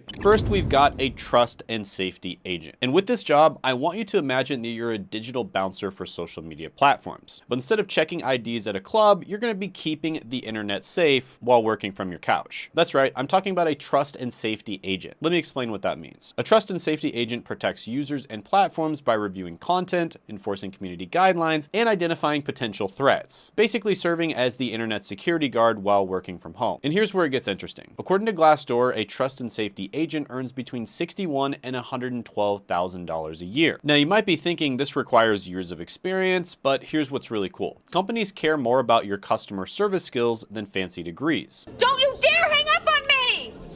The new girl's good. A 4-year degree is just a plus, not a requirement. So let's break down these surprisingly simple requirements. Basic customer service experience, ability to follow guidelines, knowledge of social media, and an understanding of e-commerce. That's it. No crazy technical skills needed. Plus, you get some pretty sweet perks. A work from home setup, monthly food allowance, and even money to spend on their platform. Speaking of money, here's something that might surprise you. Companies like Meta, TikTok, and Google are paying between $90,000 and $169,000 per year for this role. And most don't even require a college degree. So what do they actually look for? It's pretty straightforward. Strong attention to detail, basic computer skills, good judgment, and the ability to follow guidelines. In essence, you're basically getting paid to keep social media platforms safe by reviewing content and enforcing community guidelines. Now here's some interesting insight I found. According to an article from Medium explaining the job, a trust and safety officer reviews existing product policies or community guidelines, since these provide good insights on the problems the company face. And here's the best part about this career path. Companies will sometimes provide full training. Most people start with entry-level content moderation and work their way up to trust and safety roles within a year. So yeah, this one is very solid. Next is going to be a quality control analyst for digital content. And speaking of high-paying tech jobs, did you know that big tech companies sometimes pay people up to $240,000 a year just to find bugs? Well, that's what being a quality control analyst for digital content is all about. Let's do it. Let's bloody do it. And if you don't believe me, here's a QA analyst role in Southern California that pays $240,000 a year in total compensation. And that's with just 3 years of experience. But here's what's really interesting. They actually took a pay cut from their developer role for less stress. Pay cut,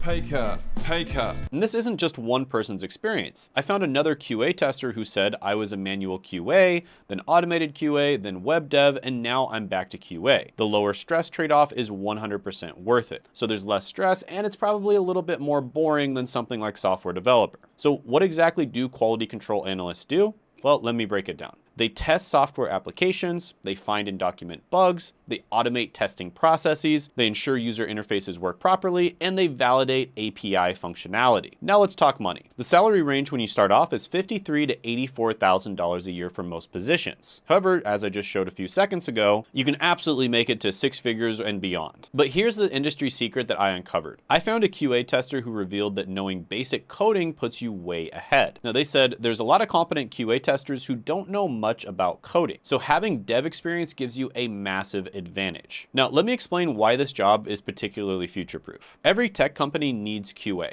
It absolutely can't be easily automated, which is a little bit ironic. There's growing demand in remote positions. There's low stress compared to development roles, and there's a clear career progression path. And here's what makes this role surprisingly accessible. The barrier to entry is actually quite reasonable. First of all, you need a basic understanding of software testing. You need attention to detail, you need problem-solving skills, and communication abilities. And here's the bottom line. While developers are getting laid off left and right, QA analysts are sleeping like babies with their job security intact. And the best part, you can start learning the basics today. Next is going to be a legal proofreader. And speaking of attention to detail, do you want to know how one typo could cost a company millions? Well, making a typo in a court case can absolutely cost a company millions of dollars. YOU_RE means you are. So welcome to the world of legal proofreading, where catching a misplaced comma isn't just satisfying, it might be worth your entire salary. Now, let me share something interesting that I discovered. I found this experienced legal proofreader who shared their strategy for success. And their key advice: buy, read, and absorb the Blue Book and Chicago Manual of Style. Then proofread each document multiple times, focusing on different elements each round. So basically, mega detailed, extremely boring work. And probably not that many people want to do it, but that means there's less competition and it's most likely more stable. Now, let me break down what a legal proofreader actually handles. Patent applications, legal documentation, compliance standards, technical specifications, and format verification. And when it comes to compensation, the salary range is $46,000 to $72,000 a year. But here's the fascinating part. Judges and their clerks actively judge law firms based on document errors. Think about this. One misplaced comma could literally make or break $1 million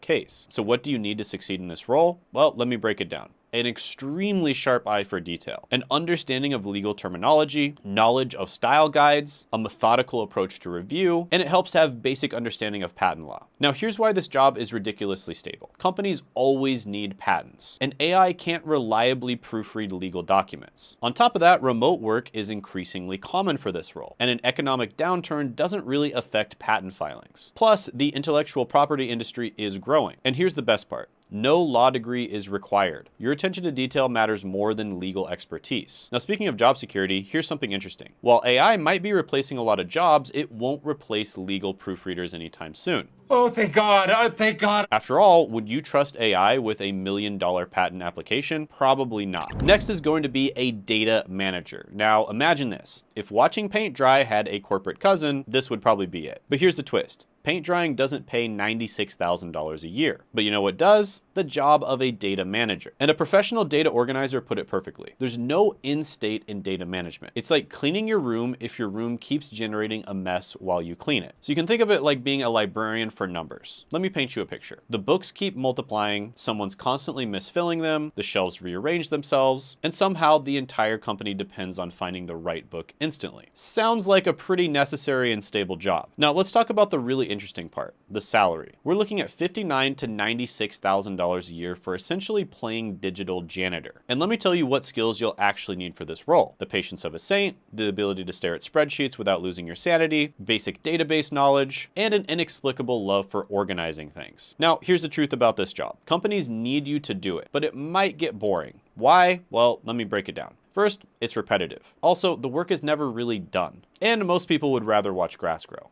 But every company desperately needs it. So listen, if you're the type of person who finds peace in organizing your sock drawer by color, length, and material, congratulations, you might have found your calling. Now here's the reality. In a world filled with exciting tech jobs, being a data manager is about as thrilling as watching a sloth take a nap.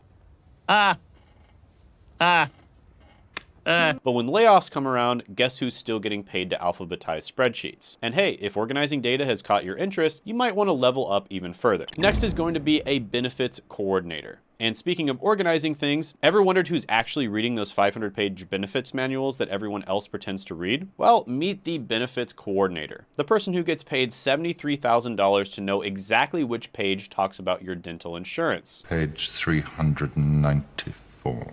And let me share something interesting I discovered. I found this conversation between a veteran benefits coordinator and a newbie, where they shared some golden advice. It's basically customer service, but for internal employees. Excel skills matter, but empathy matters more. Great advice. So what do benefits coordinators actually do? Well, let me break it down. They answer endless questions about healthcare plans. They explain retirement benefits, sometimes to the same person 5 times. They manage vacation tracking. They pretend to be excited about open enrollment season. And they're everyone's best friend during benefits selection time. And the salary range? $51,000 to $73,000 a year for essentially being the office Wikipedia for benefits questions. Maternity leave?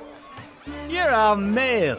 Now, let me share the secret sauce for success. According to an experienced coordinator, here's what you need. Be a good listener and take detailed notes. Stay open to feedback. Master Google search because nobody knows everything. Learn Excel basics and develop the patience of a kindergarten teacher. And here's why this job is mind-numbingly stable. Companies always need benefits. Nobody else wants to learn this stuff. It can't be automated, and it's recession-proof because people get even more interested in benefits during tough times. And here's the truth. If you can handle explaining the same healthcare deductible concept 47 times with a smile while simultaneously organizing spreadsheets that would make an accountant cry, congratulations, you might have found your calling. Next is going to be a talent acquisition coordinator. Now, this next job is perfect if you love meeting new people. Welcome to talent acquisition coordination. where juggling 27 interviews across 8 time zones is just another Tuesday. Let me share some real insights I found. I discovered this post from someone currently making $50,000 a year and about to transition to a $66,000 a year cybersecurity firm. And here's another interesting perspective. I found someone with 4 years of experience as a talent acquisition coordinator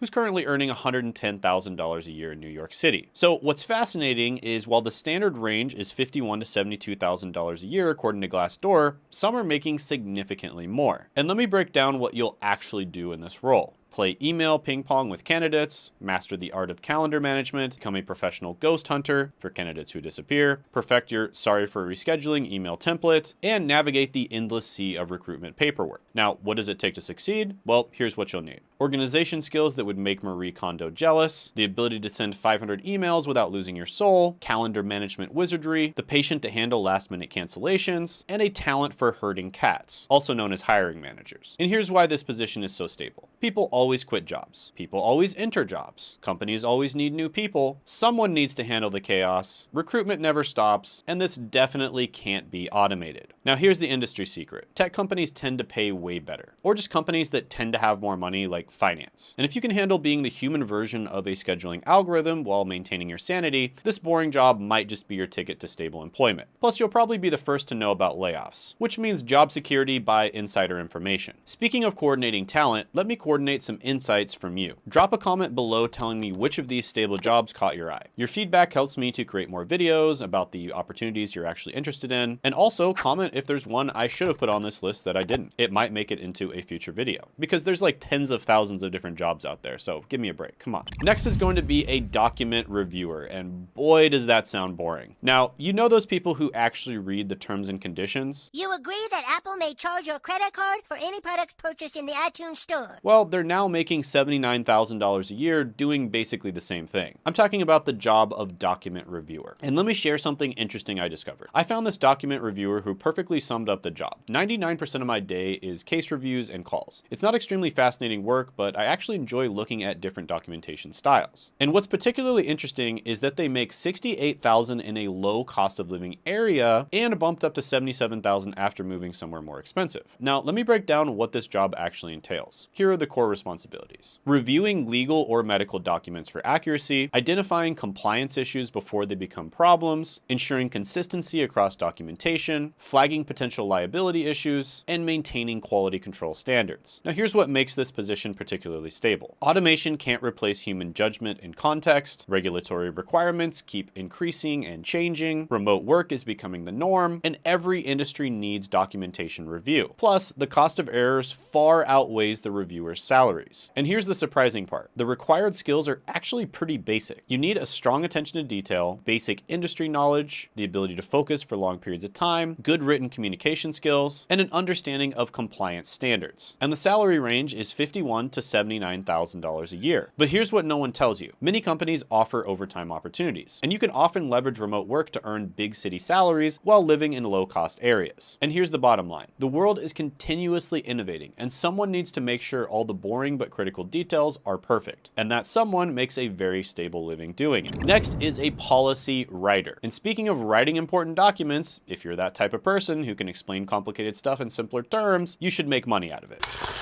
The horse says, doctorate denied. And you can. According to Glassdoor, a policy writer earns between $50,000 and $84,000 a year. And they do it all writing company policies while working from home in their pajamas. And let me share some valuable insight that I found. A policy expert revealed that you don't need PhD level knowledge of the field, you just need to understand enough to be an effective consumer of information and collaborate with experts. And they recommended starting with basic industry books to grasp fundamental concepts. So what do policy writers actually do? Well, let me break it down. They turn complex regulations into plain English. They create company handbooks that people actually understand. They update policies when laws change. They ensure consistency across documents. And they make boring stuff sound professional. And you can think of it like being a translator, but instead of converting between languages, you're converting legal jargon into human speak, complex procedures into step-by-step guides, expert knowledge into everyday language, and confusing rules into clear guidelines. And here's what makes this role particularly accessible. All you need is clear writing ability, basic understanding of the industry, and common sense, which is rarer than you'd expect. And here's why this job is surprisingly stable. Companies always need policies. Remote work is standard for this position. Every industry needs policy writers, and it can't be effectively automated. And here's the reality. The job's not glamorous, but it's stable, remote, and it pays well. Plus, you'll never have to explain what you do at parties because people will stop asking as soon as you say policy writer. Now, just like a good policy writer needs to reach the right people, if you know someone who's tired of job insecurity, share this video with them. They might thank you later for showing them these stable opportunities. Next is going to be a product description writer. Now, here's an interesting one.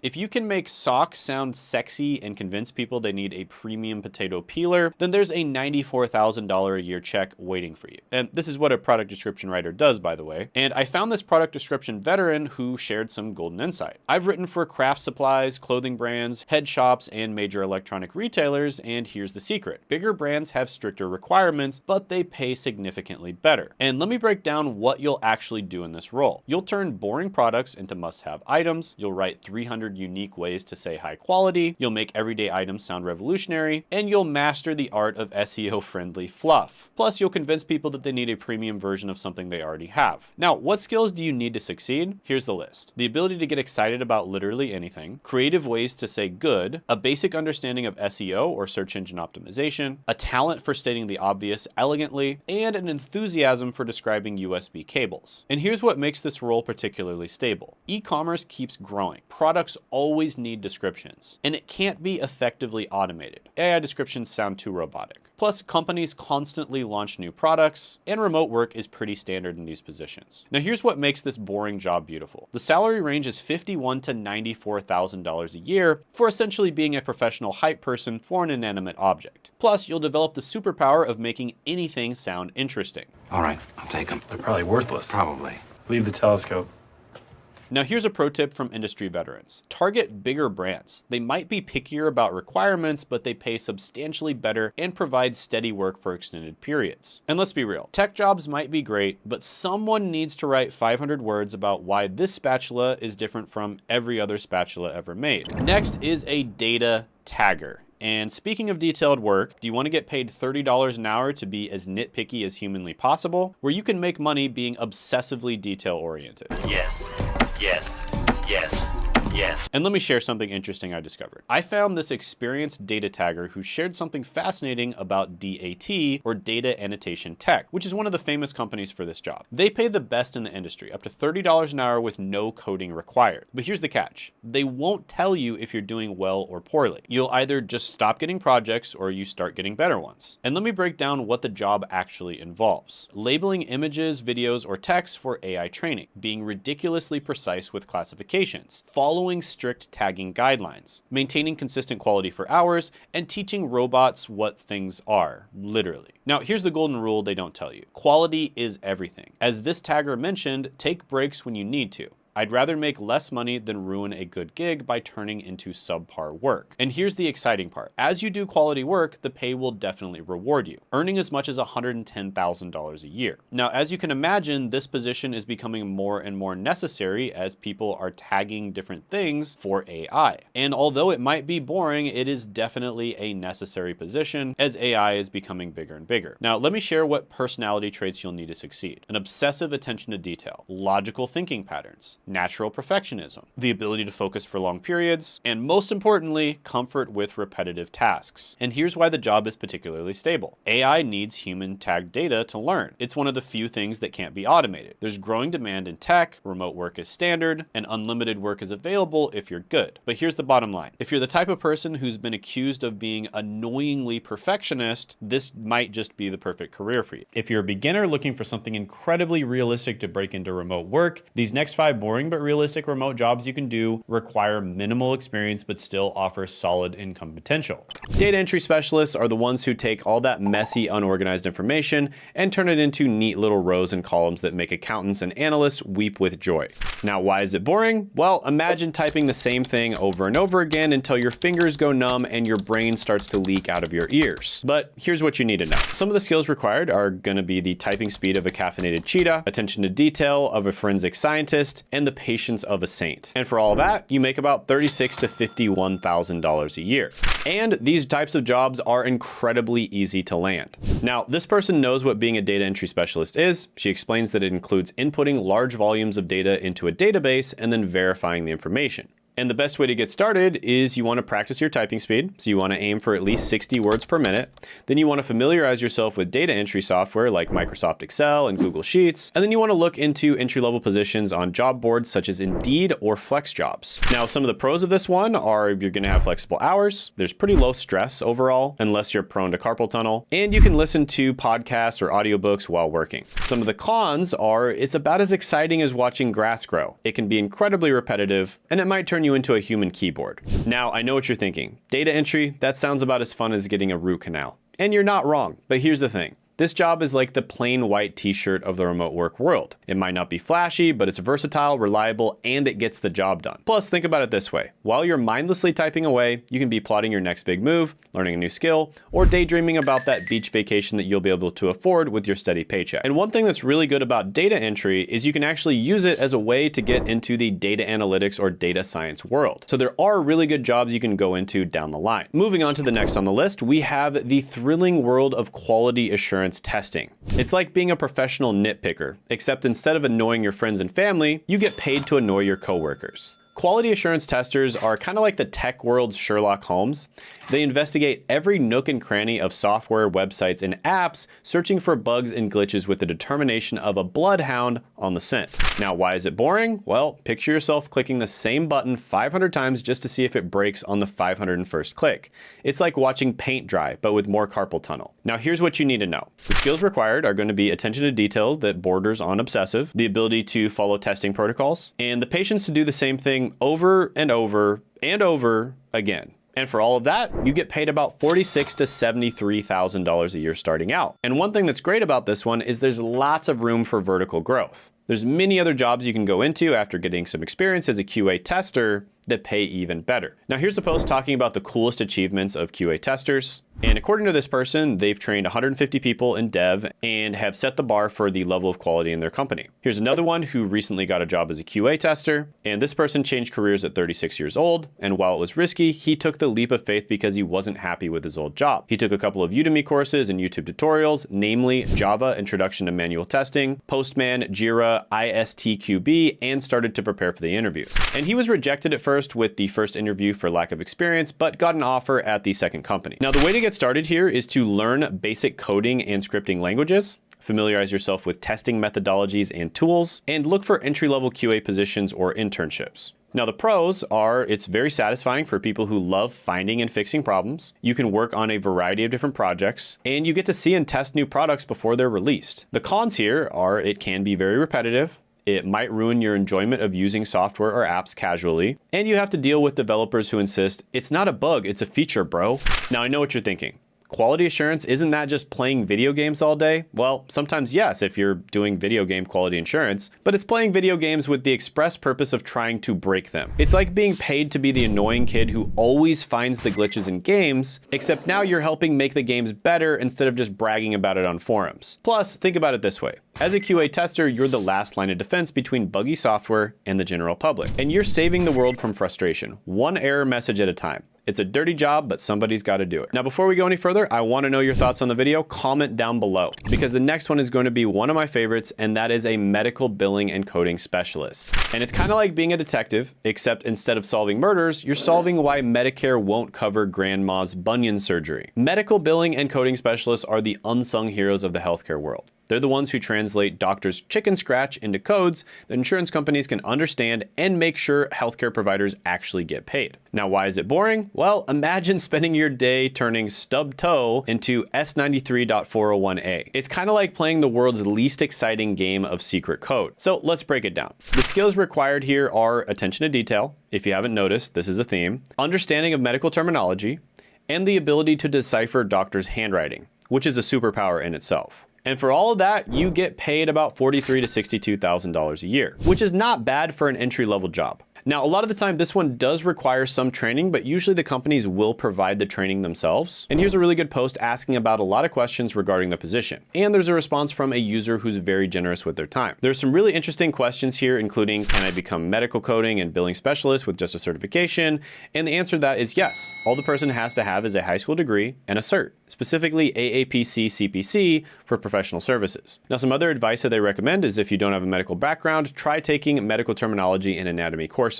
And a great way to get started is to take a medical billing and coding course, as the person said. Then you want to get certified. It's usually required. And a lot of the time, the company will help you get certified. Then you look for entry-level positions or internships. Now, some of the pros of this are you are in a stable industry. People always need healthcare. Even during recessions, healthcare jobs tend to do incredibly well. It can be somewhat interesting if you're into medical stuff. And it can lead to higher paying jobs if you want to go back to school down the line and get a higher paying medical job. Plus, it can be satisfying for people who like solving puzzles. Some of the cons are it requires ongoing education to keep up with changing codes. It can be repetitive, and it might make you a hypochondriac. Now, I know what you're thinking. Medical billing and coding, isn't that just glorified data entry? Well, yes, it is glorified data entry that pays well and lets you work in your underwear. Plus, it lets you learn more about the medical field. Plus, think about it this way. As a medical billing and coding specialist, you're basically a healthcare Robin Hood. You're making sure hospitals get paid so they can keep saving lives and make sure patients don't get overcharged too much anyways. And it's like being a superhero, but with less spandex and more spreadsheets. Now for 9 more boring but realistic remote jobs from home. The difference with this batch is that they're specifically designed for home environments and often come with flexible schedules. Number 1 on the list is going to be a virtual fish counter. Yes, you heard that right. A job where you literally count fish. Behold your seahorses. It's not as simple as 1 fish, 2 fish, red fish, blue fish. You'll be monitoring underwater camera feeds and counting fish for environmental studies. And it's kind of like being a marine biologist minus the wetsuit and possible shark encounters. So here's what you'd start out at, and here's what the average would be on Glassdoor. So just as a very quick guide to land this job, you want to go ahead and get familiar with marine biology basics. And of course, that can be looked up online. Then you want to practice video analysis skills. And then you want to start looking for positions with environmental agencies or research institutes. And what's really going to help you here is having a portfolio that has something to do with the positions that you're applying for. And of course, you can build up this experience completely free and just build portfolio projects. Now, some websites that you could check out for job listings are going to be Indeed.com, of course, and marinecareers.net. So I did think this one was going to be pretty funny, and that's why I put it in the video. But with all joking aside, this one is very boring. There's also not that many jobs available out there, but it is an opportunity for the right type of person in the right situation. So I'm going to go ahead and give this one a 6 out of 10 opportunity score, because honestly, there's limited positions, but it is a growing field. Speaking of counting, let's swim upstream to our next job where you'll be counting something a bit less slippery. And that's going to be an online exam proctor. Imagine being paid to watch people take tests. It's kind of like being a CIA agent minus the cool gadgets and life-threatening situations, because you're going to be monitoring students during online exams to ensure academic integrity. And of course, many people are taking exams online now. And so this is perfect for people who can do flexible shifts and those who enjoy catching cheaters in the act. So here's what you start out at, and here's what the average would be on Glassdoor. So some quick tips to land the job. You want to go ahead and familiarize yourself with online proctoring software. You also want to develop strong attention to detail. Then you want to brush up on academic integrity policies. Now, some websites that hire for these types of careers all the time are going to be proctoru.com, pearson.com/careers,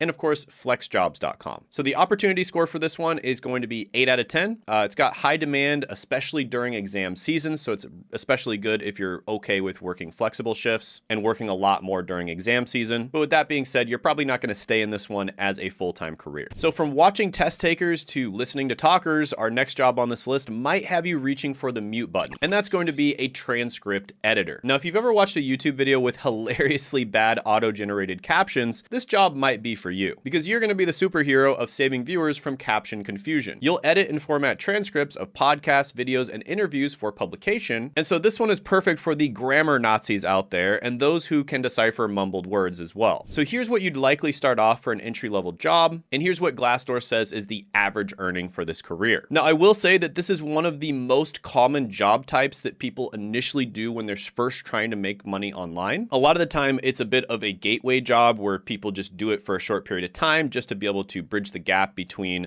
not making money online and making money online. And then when they find something better to do, they're going to switch to that. Because the truth is, this is a bit mind-numbing work. But with that being said, a quick guide to land the job would be 1, definitely improve your typing speed and accuracy. 2, you definitely want to familiarize yourself with transcription software. And 3, you want to practice with various audio sources. Now, some websites for job listings would be rev.com, transcribeme.com, and upwork.com. So overall, this one is solid. Again, it's not the sexiest or most attractive career out there. It is mind-numbingly boring in many cases, but with that being said, it is relatively easy to actually start making money. So I'm going to give this one a 7 out of 10 opportunity score. Now, if you go from deciphering words to deciphering insurance policies, our next job on this list might have you wishing for those mumbled podcasts again. And that's going to be a remote insurance claims adjuster. Now, if you've ever dreamed of being a detective, but without the danger or the cool hat, this job might be for you because you're going to be investigating insurance claims, assessing damages, and determining payouts. And it's kind of like solving puzzles, but with the added bonus of occasionally crushing someone's hopes of a big payout. So this is probably how much you'd earn starting off, and here's how much you would make on average according to Glassdoor. Now, this is one of those careers and one of those jobs that my research team and I,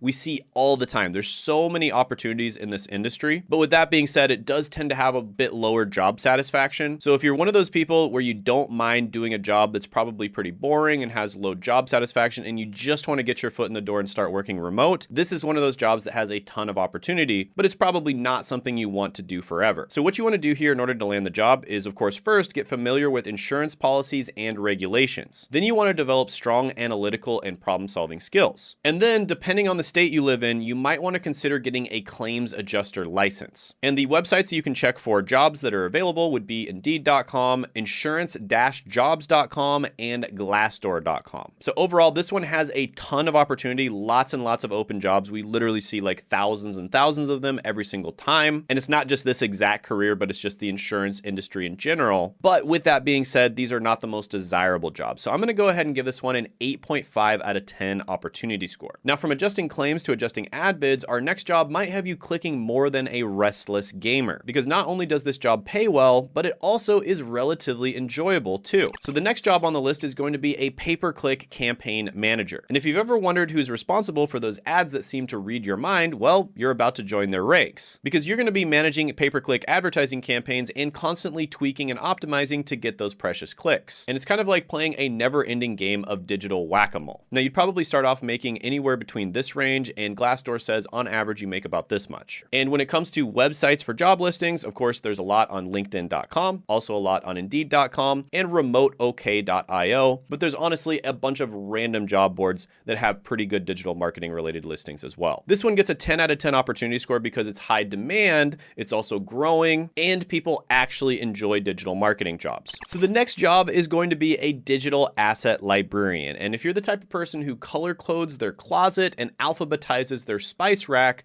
this job will make your OCD heart sing, because you're going to be organizing and maintaining digital files and databases for companies. And it's kind of like being a librarian, but without the constant shushing and the musty book smell. So the earning potential here is going to be in this range, and according to Glassdoor, this is how much you make on average. And when it comes to landing the job, what you want to do here is first learn about digital asset management systems, and there's lots of free resources online. I would check out Khan Academy or Coursera. Then you want to develop strong organizational and metadata skills. Then you want to familiarize yourself with various file formats and storage solutions. And here are some really good websites for job listings. Indeed.com is great, LinkedIn.com is great, and also Upwork.com. And overall, this is a growing field because companies are increasingly becoming reliant on digital assets and information and data. And of course, somebody has to keep all of that data in order. So I'm going to go ahead and give this one a 7.5 out of 10 opportunity score. So next, we're going to go from managing digital assets to managing digital properties. And you're going to be doing that as a virtual property manager. Now, if you've ever watched Property Brothers and thought, I could do that, well, now's your chance, minus the TV cameras and the twin banter, because you're going to be managing properties remotely, dealing with tenant issues and maintenance requests, as well as rental collection. And it's kind of like playing Monopoly, but with real money and real headaches. So here's probably what you'd start off with if you went into this career,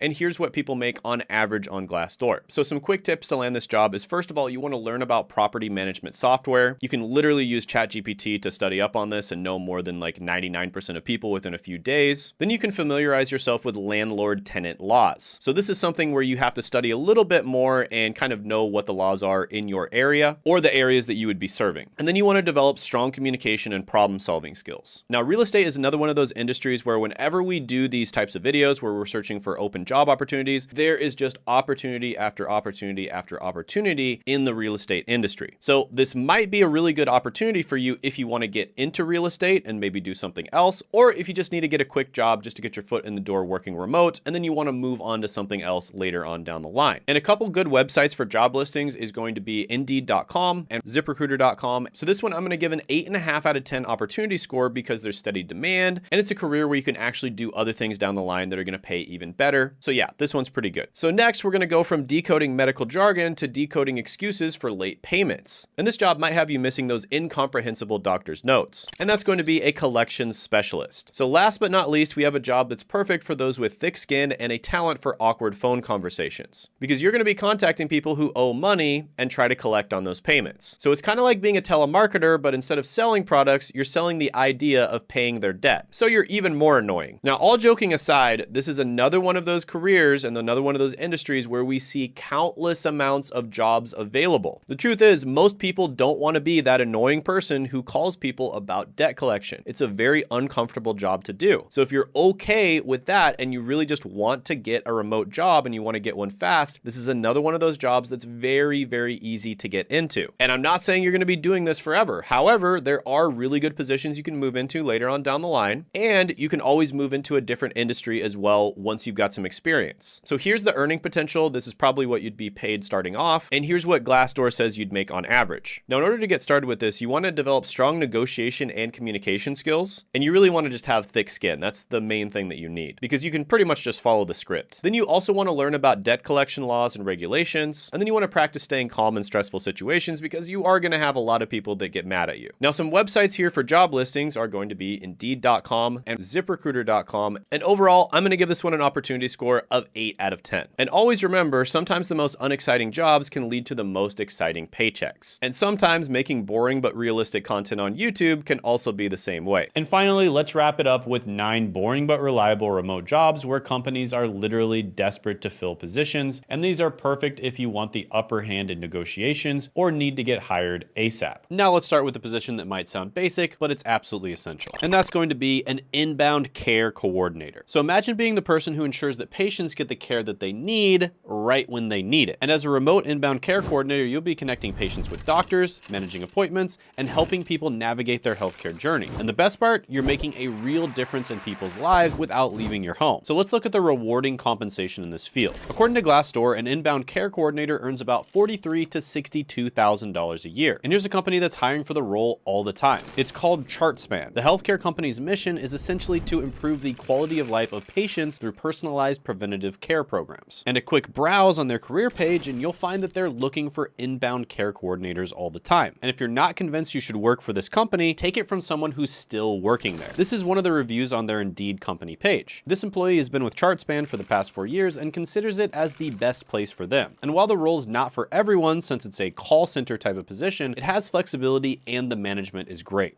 Quick break. Are you tired of searching for remote jobs? Are you tired of job boards that care more about the companies that actually pay them rather than the people actually searching for the jobs? Well, this is a very common problem with job boards, and that's why we have a secret job board aggregator that has only been available to my personal coaching clients until now. Right now, we are going to be letting you access this job board aggregator that finds some of the best remote jobs from all across the internet, vets them to make sure that they're actually good and you're not wasting your time, and tells you exactly which ones to apply to. And for this one time only, you can access the remote job aggregator for 30% off. So definitely check it out. It'll be down in the description and the pinned comment below. Now back to your regularly scheduled programming. Now, if helping people directly isn't your thing, this next position might be perfect for you. And that's a captioner. And this is a job that you can do as a freelancer, or it's a job that you can actually do part-time or full-time. So if you ever binge watched a show with captions on, well, someone's getting paid to write those. And as a freelance captioner, you'll be transforming audio into text for video, TV shows, and online content. And the best part, you can do this completely from home. And the demand is absolutely exploding right now with all the content being created. Now, speaking of what makes this opportunity opportunity so exciting, let's talk about the earning potential, because this is where things get very interesting. It pays about $37,000 to $57,000 a year for full-time work. Now, you might be wondering what it's really like to work as a captioner. I recently found a professional captioner who shared that they had 4 years of experience in high-quality transcription and captioning. And this person was offering their services on Reddit and packaged it in an interesting way. And they said captioning will boost accessibility for the audience, enhance engagement, and improve SEO as long as you have keyword-rich transcriptions, as well as expanding global outreach. So if this inspired you, here's a company that's always hiring for this role. It's called Verbit, and you can check it out on verbit.ai. And Verbit is a leading AI-powered transcription and captioning company that has emerged as a major player in the $30 billion transcription industry. And Verbit combines AI with human transcription to provide highly accurate and efficient transcription services. Now, if that last role didn't interest you, don't worry. Transcription and captioning is not going to be for everyone. But this next position offers similar stability, but in a completely different field. And that's a product support technician. So if you're good at explaining technology to others, this job might be perfect for you. As a product support technician, you'll be helping customers understand and troubleshoot software or hardware issues. And here's the cool part. You don't need to be a tech genius. Companies are looking for people who can communicate clearly and solve problems methodically. Let's look at the impressive earning potential in this field. Even though this is a relatively entry-level position, you can make about $50,000 to $74,000 a year. So it's basically like a customer service representative, but with a little bit of technical knowledge. And here's a company that's eager to hire for this position. It's called System 76, a company that provides Linux laptops, desktops, and servers. And they're always looking to hire more people through their career page. So just go to system76.com/careers and submit your resume, because they're currently looking for product support technicians. And on Glassdoor, it has a 3.6 star rating out of 5, which is actually really good. That's quite a bit above the average, which is around 3. And almost everybody approves of the CEO. Next is a fulfillment specialist. And fulfillment specialists are unsung heroes of online shopping. You'll be managing orders, coordinating with warehouses, and ensuring customers get their packages on time, all from your home office. And with e-commerce absolutely booming, these positions are in constant demand. Now, if you weren't familiar with what e-commerce is, it's basically physical products that are sold online. And that is a massive industry. People buy unbelievable amounts of physical products. And let's talk about what you can earn in this growing field. So in this position, you'd make about $46,000 to $69,000 a year, which is incredible considering it is a relatively entry-level position. And if you want to know what it's really like to work in this field, this person is a fulfillment specialist, and in a day, she handles all the shipping operations, manages invoices, processes credit card payments, and helps solve various logistical problems. So if you're excited about this opportunity, you'll be glad to know where to find companies that hire for this position. And I encourage you to go to Indeed and do a quick search for this job, and you'll find plenty of companies looking to fill the role. Now, by the way, I'm curious, which of these remote jobs caught your attention so far? Let me know in the comments below. A lot of the time, people actually do mention remote jobs, and then they end up in a future video. So if you want us to cover one of the jobs, then go ahead and mention it below, and there's a good chance we'll cover it. Now, the next on the list is going to be a roadside assistant agent. And this is exactly what it sounds like. You break down in your car, and you call your insurance company, and you ask them, hey, can you help me? And the person that is on the other side of the line is going to be a roadside assistant agent. So yeah, you'll be taking calls from stranded motorists and dispatching the right help to their location. And this can be really great because you're going to be helping people out in stressful situations, which can be very fulfilling. And you can do it all while working from your couch. And when it comes to compensation, it's not the best paying role, but it pays a little bit better than something like customer service representative. It pays around $37,000 to $52,000 a year, which again is pretty good considering you don't really need all the fancy stuff. You don't need a degree or previous experience most of the time. So to give you a better idea of what this work is really like, let me share a recent post. This person worked as a roadside assistance agent for U-Haul, and they loved it. It was a great job, and the company was a great place to work at. And actually, it was only their personal issues with their family that caused them to leave an otherwise good job. And U-Haul is currently hiring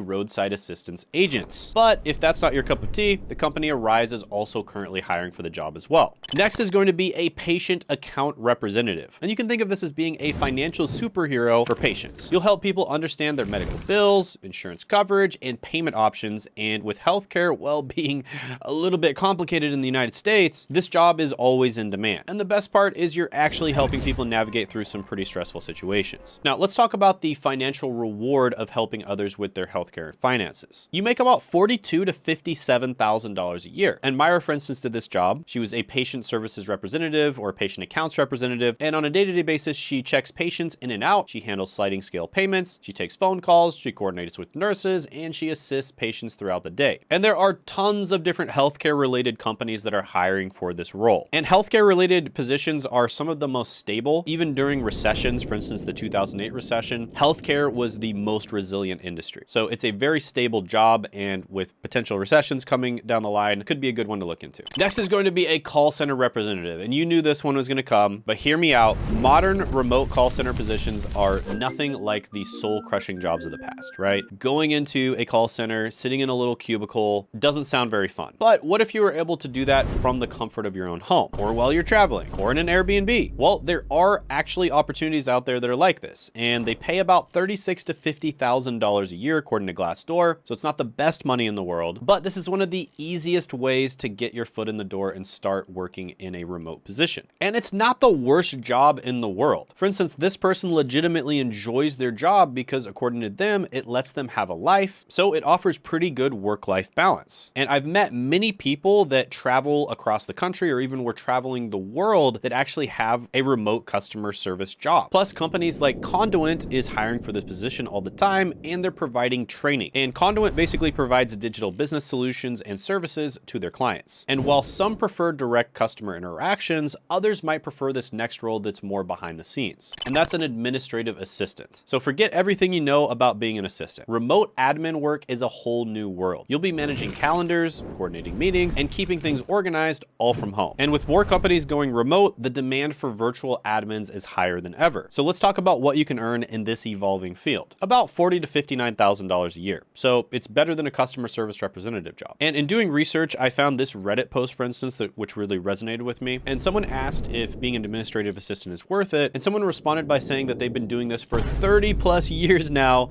and it's definitely challenging, but they're really well paid. And according to this person, it's one of those jobs where you're given a lot of responsibility, but not a lot of authority, which can really suck. And while that sounds a little bleak for some, that's not actually such a bad thing all the time. Just imagine this is a position where you're trained with leadership skills without the pressure of final decision making. So it's actually great preparation for future management roles. And in many cases, you might actually be working very closely with a manager or even an executive, which means you're going to be getting to work with somebody who's highly skilled. And if you're ready to put your organizational skills to work, there's a company called Robert Half that's always hiring for this role. So next we're going to talk about grant writer. And this is something that I actually did before. And this is a job where you're literally helping organizations to get money. But as a remote grant writer, you'll be crafting proposals that help nonprofits and organizations secure funding. And the best part is you don't need specialized degrees, just strong writing skills and attention to detail. And with over 87,000 grant-making organizations in the US alone, there's always work available. So let's talk about the rewarding compensation in this field. It's about $46,000 to $65,000 a year. Now, this is something where you are going to need the grant writing skill set. However, it's relatively easy to learn how to do these. It's just a lot of kind of grinding and just changing little things and submitting proposals and getting feedback, etc., etc. So it's great for people who have a lot of patience. And in doing research for this, I found another really good Reddit post from somebody who's been doing this for 8 years, and they've been doing it for a nonprofit. And according to this person, grant writing is perfect for them because they realized early on that they're an introvert who can't be on all the time in a job. And while it may be considered boring by many, it's an incredibly essential job that needs planning and a lot of organization. So yeah, lots of opportunities when it comes to grant writing. This is something I've done myself. All right, guys, for 1 month only, we are accepting people into our coaching program, Content Growth Engine, where we help you to grow and make money from your personal brand. Now, this can apply to people who are just trying to get a better job, just grow their personal brand to get a better job. Literally the best way to do this. For instance, one of our clients, Josh, was able to get an offer from 2 different FANG companies, which are the hardest companies in the world to get into, even harder than Ivy League universities.